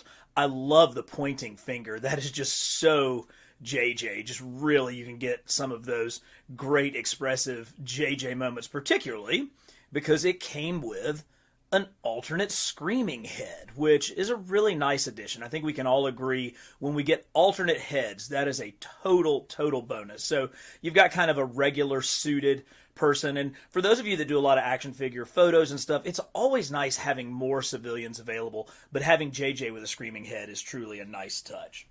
Now, we did get the three main versions of the Spider-Man costume that we saw in the film, the first being the inverse or inside-out suit.